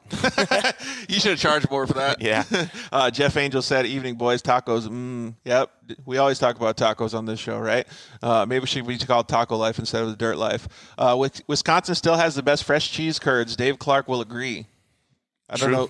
Is Dave Clark one of your crew too? Yeah, Dave Clark was one that helped build the Nye Frank truck, the air shock truck. You said that. You said that before. So Dave and I, we met. He worked at Venable Racing. He built trucks for Venable. He built. He and I built one of the Mickey Thompson Stadium trucks that I raced. Then they built this truck. They also built, if you guys remember, the single seat trophy truck that I drove. Yeah. And I believe that was 1996. They built that, Dave He's got and some I. hands on some pretty good trucks. Yeah, and Dave also built the first two Pro 2s that Menzie had, one for me and one for Bryce. And I still own that truck as well. Man, that's cool. Dave built Vildosola's trophy truck. And he likes cheese curds. Cheese curds are delicious, man. Is Baja Fools tri-top going to be on there? I don't know what that means. So I'm suspecting that means tri-tip. Is it? And the joke is last year's Baja 400, I had a little bit of a brake issue and spent a little bit of extra time in the pit. And I asked them if they had anything to eat, and they had tri-tip. So they fed me tri-tip in the pit. Yes, and then this Baja 1000, same thing happened. Those guys that are the Baja Fools guys that are from Northern California bring tri-tip down. And they had tri-tip for me this year when I got out of the truck at Mike's Road at mile 422. So I had tri-tip this year at Baja 1000 as well. Is that going to become a tradition or no, what? Absolutely. See, it's so good that I've created it a tradition. So that's now perfect. the Baja Fools, they have tri-tip in their pit. Oh, my gosh. That's awesome, dude. They tried feeding me ribs this year, too, at mile 740 right before I got back in the truck about 1 a.m. in the morning. And I'm like, nah, I better wait. I already had tri-tip. That's pretty awesome. Jeff Wolf commented in saying, hey, Rob, do you remember my uncle Terry Wolf, who was the president of Soda? Soda, yep. Yeah, I grew up watching you race. Now I race a light 1600 buggy in the COR series. The Ford Rough Riders were awesome. Yep, I remember them. Good people. Yeah, that's actually pretty cool. It's neat to go down memory lane with some of these guys, right? Because on a daily basis, I'm sure, like, I don't think about a lot of stuff in my life. I'm sure that some of this stuff is thinking like, oh, wow, triggering a couple memories, right? Yeah. NYE built the AWD class 1 buggy, and that was from Braden Lopez. I don't know what that is. Yeah. You know what that is? Oh, so that's Nye. Nye built the all-wheel drive Class 1 buggy. Nye, okay. Yep. Nye Frank and Dave Clark built the all-wheel drive Class 1 buggy for Riviera Racing. It was a single-seater. I think I don't think that was the right car. I was thinking they nicknamed it the Hedgehog, but I think that was another one of the Riviera buggies. But yeah, was that a pretty good car? Yeah, it was a great car. Didn't have a lot of success. I think it won a race or two. I think Robbie Gordon actually won a Best in Desert race with it, and then that car went away. And then Nye Frank, the next all-wheel drive thing they built, that buggy was probably built in the early 2000s. Wow, that was a good amount of time ago. Yeah, and then they also built an all-wheel drive trophy truck for Dale Dondell that he won at least one race with. I think he won at Laughlin with it. So Nye was someone who was, you'd say he was ahead of his time. He built some stuff for Mickey Thompson, land speed record cars. He also was part of the crew that built some drag race cars as well. So a lot of history. Talking about all these cars, do you have one that stands out the most in your last, we'll call it 20 years or so? Yes. So for me, the Pro 4 that I have here the older one, the old one that has Nye Frank, that one stands out for me because it was pretty neat. The front steering geometry, the suspension geometry on that was pretty innovative at the time, and having air shocks on it and the ride height that kind of set some standards and stuff that we did and had some unique stuff on it. So that truck for me it's really the only old race vehicle that I have anymore. Everything else is something that's newer. But that truck was pretty cool. We put a lot of heart and soul in that truck over the years back when we raced it, and it still looks badass, but it had such a good lifespan too. Yeah. As a competitive winning truck. Yeah, it did really well. So that's what about like one of the first cars? Like, let's just say it was your first 10 years of racing. What was your first favorite? Yeah, so when I first started racing, we ended up, my dad was a general contractor in Las Vegas, and he raced in the early 70s. In the early 80s, he approached me and said, hey, you want to try racing off-road?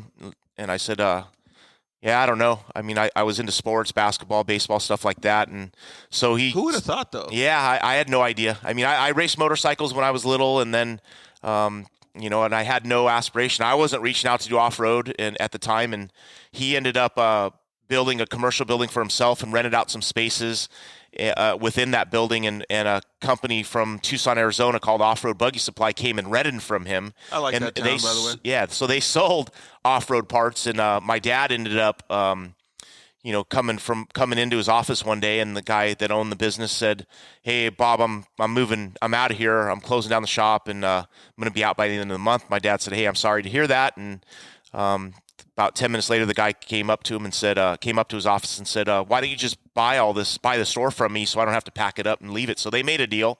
Nice. I had a job. I was probably 14 years old. Now after school, I went in, had a job selling VW parts, and that turned into my dad going over to Butch Dean, Pat Dean's dad, who was right around the corner, owned Valley Performance and ran cars for Collins and Herbst and some other people like that. And my dad introduced himself to Butch and said, "Hey, I bought the store over here." So they became partners in the buggy shop. And from there, that's when my dad said at 16, "You want to try off-road racing?" We ended up buying an old high jumper single-seater that was owned by a guy by the name of Bob Gerke, who his sons, Billy and Robbie Gerke, they ran Collins Motorsports, and now they run Class 1 buggy for Brendan Gaughan and Jake Gaughan. So, we ended up buying that car, and I started in a high jumper. Kevin Bunderson is somebody that some people know, old school guys know. He ended up he was renting a place. Yeah. So Kevin Bunderson was renting one of the places in my dad's building, and he was building Baja Bugs and ended up building a tandem Class 1 buggy and stuff like that. And Kevin ended up building us a Class 10 car for 1984. I raced that and then did okay, won some races and stuff like that. And then Jack Johnson, we talked about him earlier. He raced, I call it the house car for Butch Dean, and he wanted to move on. He wanted to get up in a truck ride, so he stopped racing the Class 1 buggy and got a ride with Nissan, and that gave an open seat to that Class 1 buggy, and I ended up driving that in 86, 87. And then that got me more knowing Michael Gaughan, During those times, you must have been so well, I don't want to say satisfied because you're always wanting to do more, but it must have been so cool to get the opportunity to drive these vehicles. Like hindsight, obviously, like we would all love to drive those in this day and age, vintage vehicles, but those were like ahead of their time. Yeah, absolutely. Kevin Bunderson, not only Kevin, Butch Dean, he was an innovator. Kevin Bunderson was an innovator. Getting to drive Butch Dean's car that was sponsored by Barbary Coast, Michael Gaughan, led me to knowing and meeting Walker Evans, who then in 1988 gave me, I got a factory ride with Jeep and Goodyear. 88, 89, and 90, I drove for him. And kind of a funny little story. Walker Evans was supposed to retire when he turned 50. He was supposed to retire when he turned 50, and then I was going to step into his ride and drive his Class 8 truck. Well, he didn't retire. Yep. He kept going.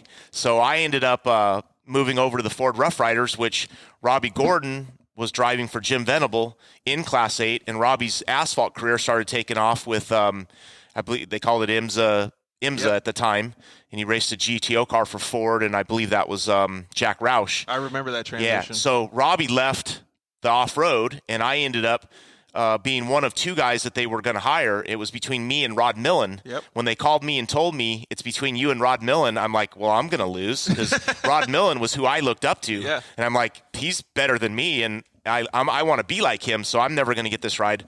I ended up getting a test drive, and about a few days later, they called me up and said, "Can you come down to the shop?" That's funny. The Venable Racing shop is actually about 100 yards from where we are now. That's awesome. So in 1991, I drove for Venable Racing, and I got the ride over Rod, which blew my mind. He must have had something else to do, so that's why I got it, I guess. But that gave me the opportunity to race Class 8 and then Trophy Truck in 94, and had a great run from 91 to 96. Did you ever get like I don't pre-race nerves are a different question, but did you ever get the feeling like, wow, this is like really escalating quickly? Like, I mean, I guess it's not quick because you're putting in the work over the years, but man, I'm already in a trophy truck, or man, I'm already in this buggy, or man, I'm already. Yeah. Well, it took time. I thought, one of the things I always remember things that my mom and dad told me when I was little, and one of them was be patient, and work hard. Yeah, work hard, be patient, and I did a lot of that and ended up just the path ended up working out. Honestly, you look back and all the different direction that things could have went and the direction that they did go, I'm very thankful for. Had a lot of good opportunities and enabled me to race, for 35 plus years, now that I've been racing, and I've actually, somewhat, I got paid to drive by Walker Evans, right? And I was blown away. I actually agreed to drive with him, and about a week later, they called me and said, "Hey, we forgot to tell you we're going to pay you." And I'm like, "Oh, cool, that's awesome." So, yeah. But realized, the fact is that you were willing to put in the hard work before that. Yeah, I mean, I felt, ultimately, like we talked about earlier, find people that have as much passion as you do. But I had a ton of passion in it too, and I wanted to learn. And some of the things back in the day in Baja, we didn't have GPSs. The map was like a ink written, penned out thing, and it's like I had to figure it out. And I went and bought how do I learn Baja? And I went and bought a AAA map, and I read books, and I looked around. And as I was pre-running with Walker, I was looking at the landscape, and I was asking questions. Where's that? What's this? Trying to read about it. And that's how I did it in the day. But I also realized I had the passion. I really wanted to do this. And that's, looking back at success of anyone, you can pretty much figure out it's the passion. It's the passion. The passion is key. Yeah, and then obviously the work ethic after that too. Man, we keep getting these comments coming in. Tyrone says, Hamill, we should get met for tacos while you're in Cali. I won't be able to meet you for tacos this time, bud, but I'll be in California a lot more in the upcoming months, so we'll definitely meet up and go grab some. Why don't you plan on taking us down to Baja for a pre-run, and we'll eat some tacos down there? Yeah, absolutely. How about we just go straight for tacos to Valley T? Exactly. That sounds like a good plan to me. And so Jeff Lothringer said late 90s that car was built. And I don't remember which car we were talking about, but 97, 98? Yeah, so Jeff had some time at Riviera Racing with that all-wheel drive car, so he knows he was there about that time when that car was built. So he knows. He? Yeah. Oh, okay, cool. And John Hupper said, are you looking forward to the Peninsula Run for next year's Baja 1000? So they've already scheduled it? Or they already mapped it out? So usually Baja 1000s are Peninsula Runs are every third year. They used to a long time ago be every 4 years, and then it went to 3. Sometimes it was every other year. But, I'm absolutely looking to a Peninsula Run, especially after this year's Baja 1000 or Baja, the Baja 1000/900. It took Luke 19 hours and 10 minutes or 11 minutes to win this year. Right. And we were 19:21. We can race from Ensenada to La Paz faster than that. Right. And, this year's race, I discussed it earlier, it's so tight and twisty and technical. Yep. I really want to go do a Peninsula Run, get some top speed going, and how big of a? He also asked, how big of a crew do you have to have for a Peninsula Run? Well, last time Peninsula Run, we were over 100 people. Usually Peninsula Run, we're over 100. And the reason why, how I can explain that to you, why it's so many, is all the fuel pits that we have, they're stationary. Right. And our fuel pits have anywhere from 10 to 18 people in them. Usually I say there's about 15 people in each fuel pit, and that's the Baja Fools. They have about 15 people in each one. So Baja 1000 will probably have 6 fuel stops. So that's 6 times 15. That you get an idea there. And then in the past years, 2014, we had 3 drivers, myself, Andy McMillan, and Jason Voss. Another Peninsula Run. The last time we did a Peninsula Run was myself, Bean, Justin Smith, and Jason Voss. So we had 3 crews. And with that being said, I have chase crews that do the top third, the middle third, and the bottom third. Some of the guys at the beginning are my crew. They'll do the whole race, but that's how we get to over 100. There's probably 15 chase trucks, 6 fuel pits, airplane in the sky. Yep. 100 people. So, John, the logistical stuff behind any of those races is pretty phenomenal when you understand how it actually works, because there's so many people involved, but we just talked about it a little bit in the beginning of the show, was like how many people actually have to be in the same mind frame as what he is behind the wheel and his co-driver is, because they all have to kind of know. If they don't have communication for a little bit, they have to make decisions about what each other are going to do. Like, it's pretty phenomenal how these races actually go down. So anybody like Rob getting a second place in the Baja, winning the Baja, like all of these things are just phenomenal achievements. So you got to give kudos to them for being able to do something like that. Yeah, absolutely. Here we go. So we go from all of these awesome things that you're doing, right, to, I don't know if it was Carrie or Oren that commented in, but Offroad Track and Trail says, hey, Rob, what is the best technique to putting on a catheter? Do you have a navigator help you? Oren. Yeah, Oren. Oren and Carrie were on the show a little bit ago. Yeah, Oren. Awesome people. Really enjoy Oren and Carrie. Way to throw out the hard questions. It's like Jeopardy right now. Yeah, Oren's a character. Oren was part of the Riviera team in 2007, my first year. Yeah, Oren was one of the employees. He worked for Riviera. Great group of people, a lot of fun times, and Oren is definitely he's a instigator. He a lot of good times, a lot of good memories. Nice way of saying, that's hilarious, man. Oren's a good people. Well, the easiest way to put it on is just get it on there and go to get to the races in the starting line, man. And don't let it fall off. That's for sure. Because then you're going to have some other stuff happen that nobody wants to know about. Tyrone, like I said, man, we'll get tacos soon. I'll be in California a lot more soon. So we kind of talked about a little bit about what you guys are going to start doing in 2021 and stuff. I want to get Caden on the show one of these days. Does he have any plans for 2021? Right now, he's going to race works in the pro classes. You had mentioned the pro classes, but does that mean he's going to build another car? Well, he's for sure racing pro stock, and then he just started a new job this morning and had to get up and go to work at 5, so I don't know how that's going to work out for him. And, he has aspirations of going racing, so one of the coolest things that you told me that I thought was really neat, that, like I said before when we were talking, is a proud dad moment, is he really wants to do this on his own, man. He really wants to pave his own path. Yeah, he's doing a good job doing everything on his own for the most part. I try to help him out here and there, but he really appears to want to do it on his own. I support him at the races and try to help him in the shop when I can, and he's had great success. I mean, one of the keys do most to of the stuff out of your guys' place? Yeah, yep. We have a 1,500 square foot building on the side of my house, and he has his car in there, and he preps it pretty much all himself. He does everything there, and one thing I realized about these kids today, they're coming up. A lot of how do they get so good so quick? And I use the Serapis boys as an example. Is when they first started racing, I was racing with their dad in the trophy truck, and then as they got a little bit older, they started they did a little bit of trophy light. They did a little bit of 6100. They did a little bit of that, and then they stepped into 6100, and they did well. They won a lot of races. Then they got a trophy truck, and they're fast. And I realized, with them, they're listening. Yeah. They're paying attention. They're listening. They're watching videos. Yep. They're doing all this, so they already get the race strategy and pace. They all did that. And the same thing, I think Caden did the same thing. Yeah. I being his dad, I would always say, he's not listening to me. Right. But hopefully he was listening, and he's listening to other people. So I think that helps these younger kids get through a lot of the stuff and figure stuff out quicker. Did he do any of the stuff I know, every time I go to Lucas races and stuff, I always see the little kids going up to, say, your pits, RJ's pits, or whoever it is, helping wash body panels and having a good time and doing all these fun things. Was Caden like that? He did that. He would he'd bring his bicycle, and as I'm racing Pro 2, Pro 4, he's off and gone, and I figure he's out playing in the sand or whatever. But after I heard the stories, he's over at this guy's pit helping him out and cleaning cars and doing stuff. So, do you remember any of the kids that may have come up to you guys? Don't want to call it back in the day, but a few years ago, like maybe a Sheldon Creed or a Jarrett Brooks that washed the panels and then have fun with you, and now that you got to get to race against them. Yeah, I mean, when these kids, I remember.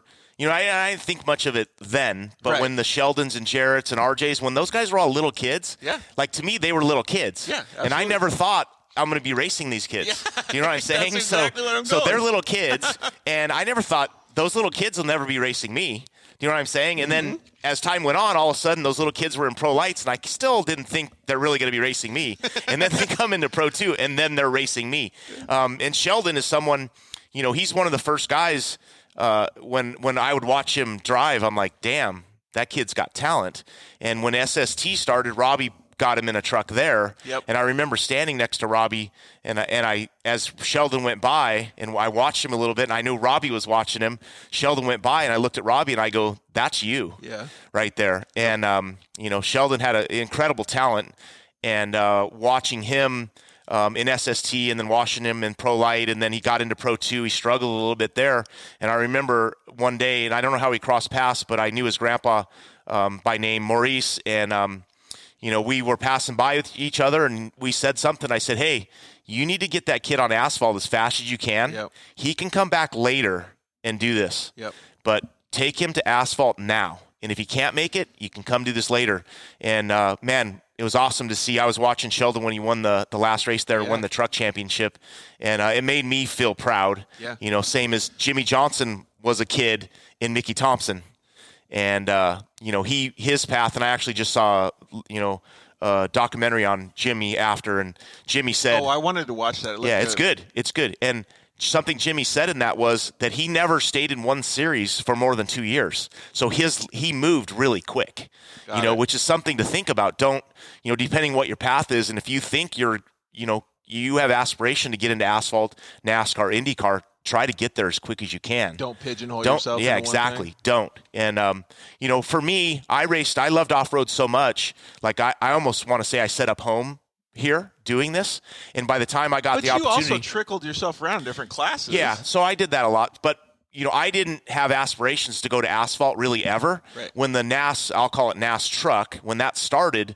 there was 4 off-road owners that each built 2 trucks apiece, and one of mine, Jim Venable, was one of them who I drove for. So I had the opportunity right at the very beginning to do the NAS truck series, and I did the first couple exhibition races. Was that like the Hornaday age? Yeah, it was before him. Oh, really? Before him. So there was only, in the very beginning, there was off-road guys. There was no-name drivers. Myself, Dave Ashley in the asphalt world.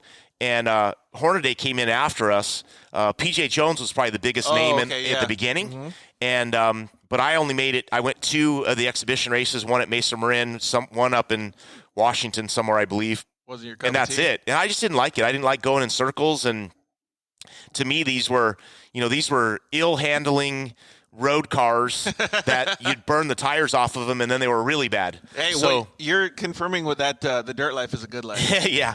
So I loved off-road. I'd done it for, I'd already done it for at least 10 years. I loved it. I had a huge passion for it. I just didn't like asphalt. So, I just made a commitment to do off-road my whole career. Well, we're all thankful that you did that. Yeah. That's pretty cool. I am too. Mike Gilson said, how many more years of racing do you have in you? Well, good news. Walker made it all the way to his 60. Larry Ragland still doing really well. Larry Rossler just won the Baja 1000. So Dude, Larry's phenomenal. I don't want to call out his age, but I know he's at least 10 years older than me, or right about 10.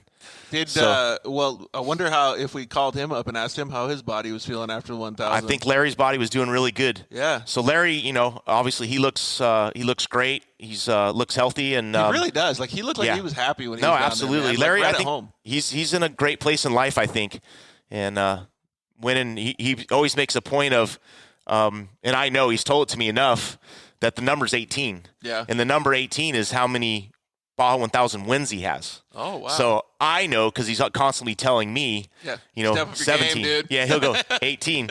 So, anyways. That's a good one, though. So that means you can't retire. No. Anytime soon. So Special Ed says we have a team to help Havasu for the works races, so they're happy to help Caden, it sounds like. So it sounds like you got a lot of support, man, if you need it. I know that you guys always have support on your guys' teams, but that's cool that people are chiming in saying that. Yeah. So Jim Zinn said Caden was Rob's tire spy at short course races. Oh, I see how it is. So you go in to wash panels for certain teams? Is that how it works? Yeah, Caden would come back with tire grooving tips from what other people were doing. What compound tire? Carl's doing this. Carl's doing that. Yeah. That's pretty funny. I'm sure none of that happened, all right? You had a hand in the truck series? Wait, I don't know what that means. Yeah, that's back to the NAS truck. So yeah. Is that Mike Montez, from Vegas. So, actually, we kind of talked about that. This the beginning of the truck series and going to do that, and it's pretty cool. Did you ever think like it would be where it's at now? I mean, because there's so many different things that you're saying in these conversations that you may not pick up on because it was you that was doing them, but there's so many choices that you made, and we talked about this earlier again today. Yeah. When you make one choice, it equals all of these other things that happen, whether they're positive or negative. And it seems like a lot of the choices that you made a positive difference for everybody in different industries. Yeah. Well, I think, when I made my decisions to go the direction I did, it's because that's what I wanted to do, and I had passion towards it. So it worked, and because I had the passion, I made it work. If that makes sense. Absolutely. I guess I've been saying instead of trying to shoehorn you into a pavement. I've been saying lately, life is what we make it, right? So ultimately, my success or me being proud of what I've done or being good within my own skin of what I've done. It's because it's what I wanted to do. Absolutely. So I'm happy with it. I think those are words to live by, man. If we cut a clip out of this one, is passion in life is what you make it. I think those are very, very good words to live by. And John is actually saying that kids are running ARCA at like 15. I didn't think that was allowed. I thought ARCA was at an age restriction. Yeah, they made the change. I remember when Kurt Busch or Kyle was, he was trying to go to the truck series, and then they changed the age limit. So, man, that's crazy. Yeah, well, kids are, I don't know how to explain it, but to me, kids are getting pretty damn good when they're young now. So I think it is okay. Or maybe they're more mature. I don't know what it is. They're putting something in the water. Dude, it's just because we used to play Ivan Stewart Offroad on the video games like that. Now all the video games are realistic, dude. Yeah, well, you see these people with the simulators and all that stuff. And have you tried one of those? No, I haven't. I'm reluctant because I think I'll get addicted. They are really difficult, though. Yeah. They are really difficult. Like, I thought, I was like, oh, this is going to be a video game. I got this, no problem. And all of a sudden I got in there and I was all over the place, man. Just like, it was crazy. Let's see here. So we had a couple more questions that I was actually going to ask you, and one of the ones was like, it was going to be like, what's your most memorable race? But I wanted to phrase it differently. It was like, what was the most memorable time that you had during your racing career? Like eating tacos at Valley Tea. I mean, with a bunch of family. You mentioned your mom. Like, what are some of these things that are really emotional that you are really happy that you got to do over the years? Yeah, I mean, ultimately, running your own team and being successful has been probably one of the things I look back on and I appreciate the most. Because you understand what went into it? Well, yeah. I mean, thankfully I've got, people that surround me, Amber being one of them, my girlfriend, helping put together the Baja 1000 wins and all goes into the logistics of that. And in hindsight, looking back, and realizing how much work and effort went into everything that we've done and support everything that we've done since 2013 and realizing, everything behind the scenes, Peninsula runs 100 people, how many different, hotel reservations that is, how many hotels, how many different cities, crazy, right? How many people, where do you put them all? Where do they go? What direction did they all make it down? What are they, exactly. What are their needs? When can they go? When do they go home? Allergies. Amber's, she's done stuff. Dog tags for every single person on the team in case there's an emergency. So knowing, cool. Just everything. But knowing all the work and effort that's gone into even one race, one whether it's San Felipe, the Baja 1000, whether it's a race in the States, whatever it is, all the work that goes into that. And then being successful on the other end, winning a championship or winning the race and looking back at it and knowing that it came to fruition and what you did and what your group did, and that's the thing, I guess, I come to this realization in the last year or so.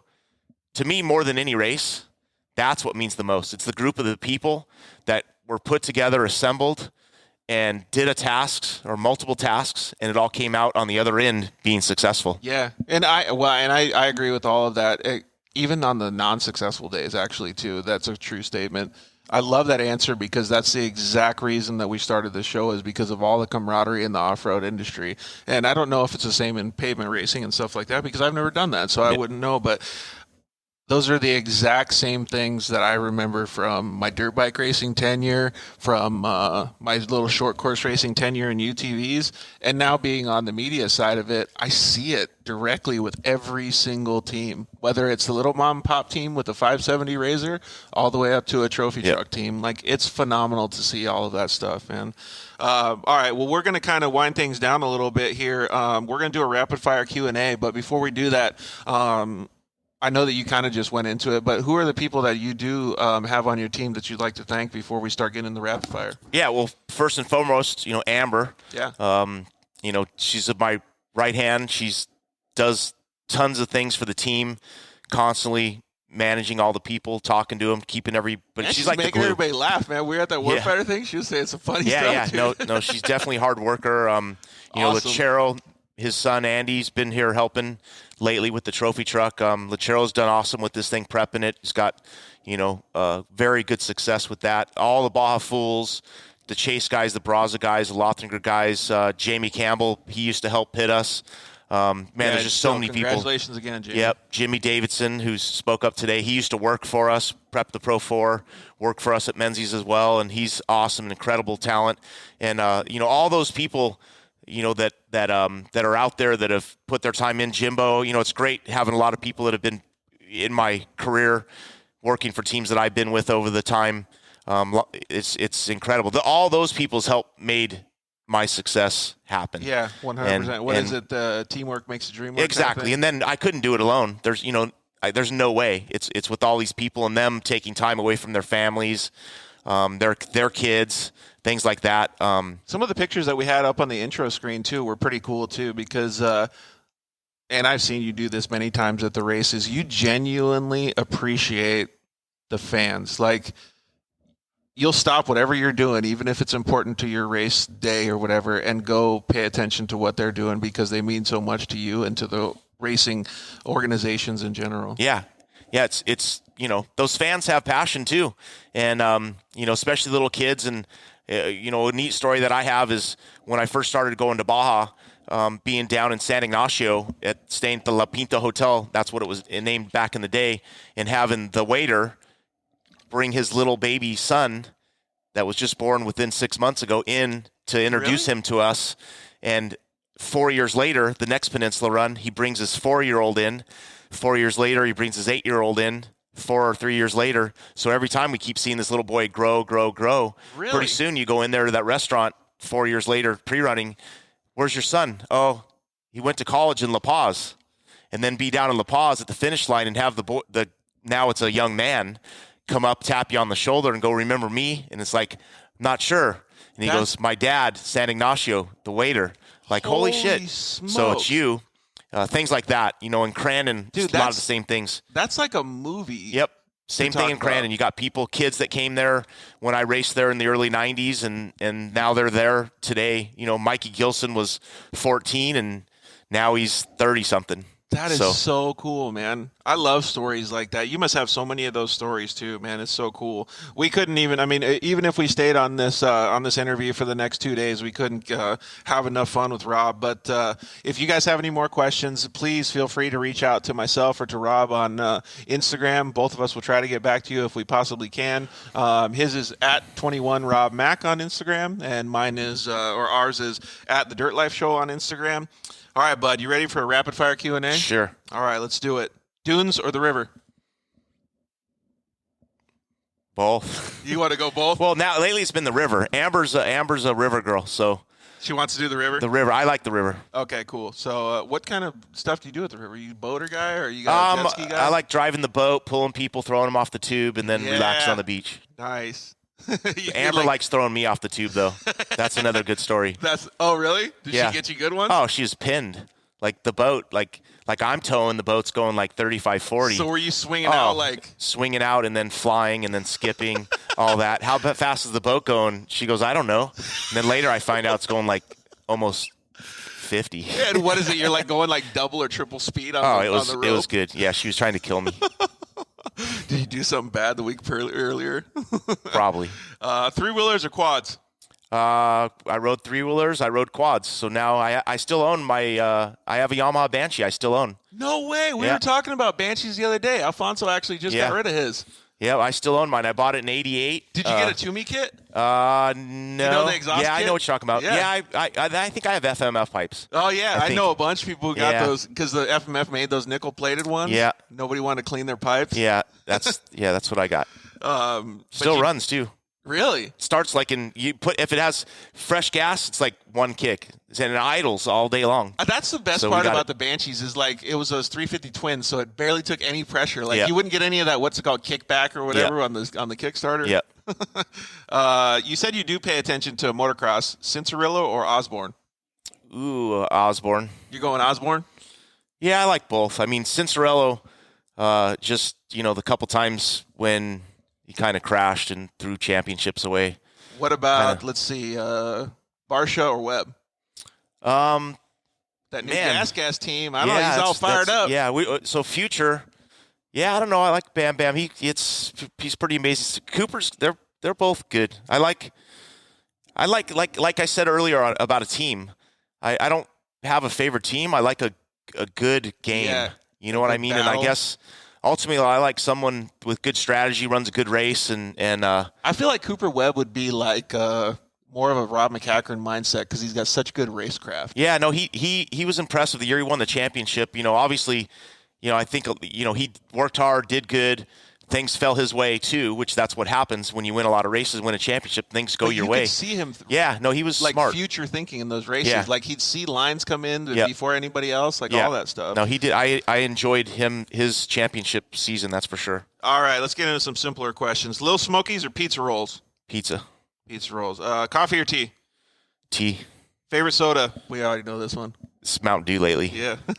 you got to try those white man margaritas, dude.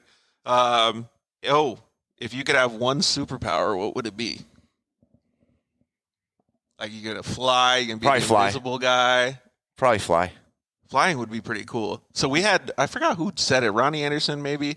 Teleportation, is that how you say Yeah, it? teleport. Yeah. So Yeah. that way you don't have to drive anymore. Yeah, You that's just true. go wherever. Yeah, that's good. I don't think I want to be invisible. Yeah, I don't think either. Yeah. Because then you what if you can't control it one Yeah. day or something? Uggs or Crocs? My feet are cold now, so I'll go with the Uggs. You going Uggs? Yeah. Well, we kind of asked this one. Most memorable race? I like Baja 1000, Crandon, short course. Yeah, those. Yeah, Yep. those are. And I think a lot of that has to do with. Well, maybe I'm being a little presumptuous here, but because you have so many people around you at those races, Yeah. like it probably feels different, right? It feels Yeah. like a little bit more heartfelt. True. Yeah. So, favorite flavor of ice cream? Gosh, lately it's been vanilla. It's Really? in the fridge. All right. Apple So pie and vanilla. we both know Robert Blanton, and I promised him that I would try to give him as many jabs as possible because he answered Strawberry Rendezvous one time. So I was like, Strawberry. Let's go. Yeah. I was like, oh, how can such a badass answer Strawberry Rendezvous, right? Like, dogs or cats? Dogs. Netflix or YouTube? YouTube. Yeah, I've been getting into a lot more YouTube these days too, man. It seems like because YouTube you can just pick whatever you want, right? That might be a good thing to do. Maybe we'll see Rob MacCachren come out with a cool YouTube video in 2021, huh? Burrito or taco? Tacos. Supercross or motocross? Super. You going Supercross? I thought you like desert racing. You like the gnarliness of motocross. Yeah. I don't know. Supercross. Well, for me, I guess Supercross at the beginning of the year, you got all the players. By the end of Supercross, you don't have all the players, and usually in motocross, you don't have all the You got players. half the dudes. So I like the beginning of the season of Supercross because holy shit, Yeah. the competition is there. It's stacked. So- That's what I kind of wonder how it's going to be this year in 2021 because like Anaheim 1 is always like, oh my, it's like going to the starting line at the Baja. Yeah. Like nobody knows because they've been preparing for a Yeah. year for it. It's like, holy shit, Yep. man. The level is stacked. Well, if we're just asking that Supercross or motocross question, this is not a question that's on my list, but what would you rather do if you had one race weekend? Go race a desert race or go race a short course race? And let's just use Crandon and Baja as the two. So Crandon or Baja I'd go to Baja because it lasts longer. and tacos. And tacos. Good answer. What other form of racing would you like to try? And this is always prefaced, so it could be anything. Offshore boats, F1, monster trucks. It could even be lawnmowers for all that we care. I think, feeling what a F1 car would do would be pretty incredible. It would be pretty incredible. Whether it's driving it or riding in one, because I don't know if I'd ever get the opportunity to drive one, but riding one would be incredible. I think so too. And I thought to myself, like when I was thinking, like, okay, driving an F1 car would be fantastic. I was like, you know what? Just going and seeing how those things get on the track would be phenomenal. Absolutely. I wonder if you could transfer anything like that into off-road. The money you could. Yeah, I guess you could, right? All right, the last most important question of the night. I feel like I already have your answer, but chips and guacamole or French fries and ranch? Ooh, I like chips and guacamole. Yeah, same here. Well, thank you very much, dude, for joining us. I really appreciate it. It was awesome that you, let us come into the shop and hang out for a little bit and stay late with us. I really appreciate it. Absolutely. Thank you for having me. It was awesome. So, yeah, man. Hopefully 2021 goes good for you, and we're all going to be cheering you on. Yep, 21's my number, short course number. Oh, so yeah. it should be good. Yeah, that should be good. I wanted to ask you, what was the reason you picked 21? Let's see. Probably, I'm pretty sure I was number 21 in basketball. Oh. And then when I started racing short course with my own team in 97, we were 421 because it was a Pro 4, so the numbers were 421. Right. And then, when I raced Trophy Truck, I believe I was 21 the last year. And then when I had the choice in short course, we picked 21. Did you have 21 on any of your motorcycles? No. No? I don't remember those numbers. I rember a 113. Please tell me it wasn't 007, dude. No. I think it was 113. That's one I think I remember. Oh, man, that's awesome. Well, thank you very much to all you guys for joining us tonight. You guys have done, and Jeff Wolf says thank you as well, Rob. They say you do good at dirt oval racing. Well, we know he likes it in the dirt, so We'll see. Actually, these are actually some pretty good questions. So let's actually answer these real quick. Let's see. Mike said Rob would be good at dirt oval racing. Come on, computer. Is there anything you dislike about driving your race truck? No. Your family is super proud of you. Yeah, that's awesome that you guys said that. Everybody else is saying thanks, Rob. If racing is your work, what do you like to do as a hobby? Race. Yeah. That's I'm lucky. My passion, my hobby, my job, my career, everything is racing. Hey, so we were talking about little kids and racing and stuff. Have you ever raced little RC cars? I did a little bit. Yep. Did you? Yeah. Were you any good at it? Because it's way different than racing at home. Yeah. No, I in the beginning, I was not that good because I would be impatient. As soon as I'd crash once, then everything would fly out the window. Yeah, exactly. And I just get worse. Yep. So mid 80s, I started doing slot cars. You ever seen that? Little tiny ones? Slot cars. You race on a track that's usually about 8 lanes wide. It's all about throttle control. Yeah, exactly. Right? So in the 80s, and that's something I'd recommend to people. Mid 80s or so, I started doing that racing slot cars, and I'll tell you what, that really got your focus and concentration. It's so level. Quick too. Yeah, you're super fast, and you got 8 of them, and if you crash, you're falling behind. Yep. So.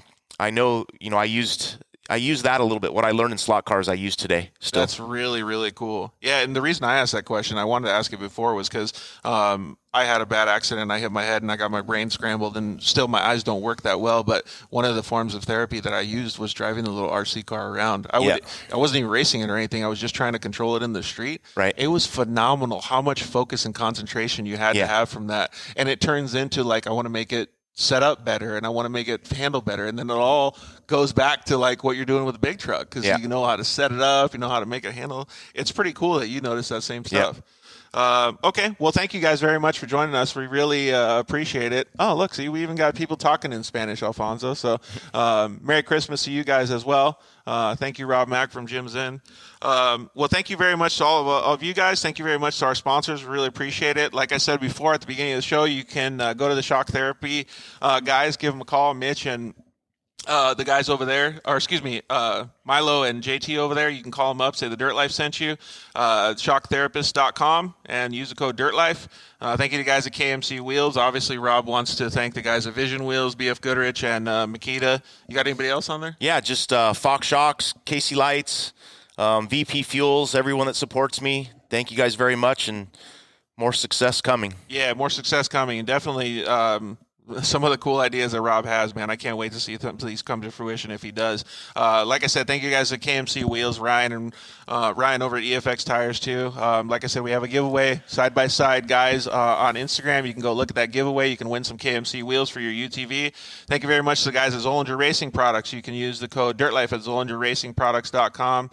Thank you to the guys at Cryo Heat, man. They've been just doing so much awesome stuff with the UTV improvements, and just everybody that's on board with us is making huge leaps in making the UTV industry grow. Thank you very much to the guys at Solderweld for providing all their products and their off-road repair kit. You can use the code DIRTLIFE over at solderweld.com and save a whole bunch of money on your off-road repair kit.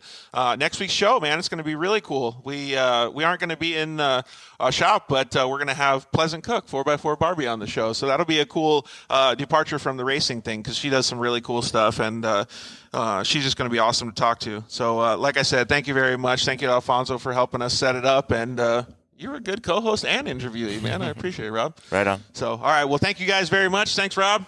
We'll see you guys later. Have a good night. We love you. Thanks for listening to The Dirt Life Show.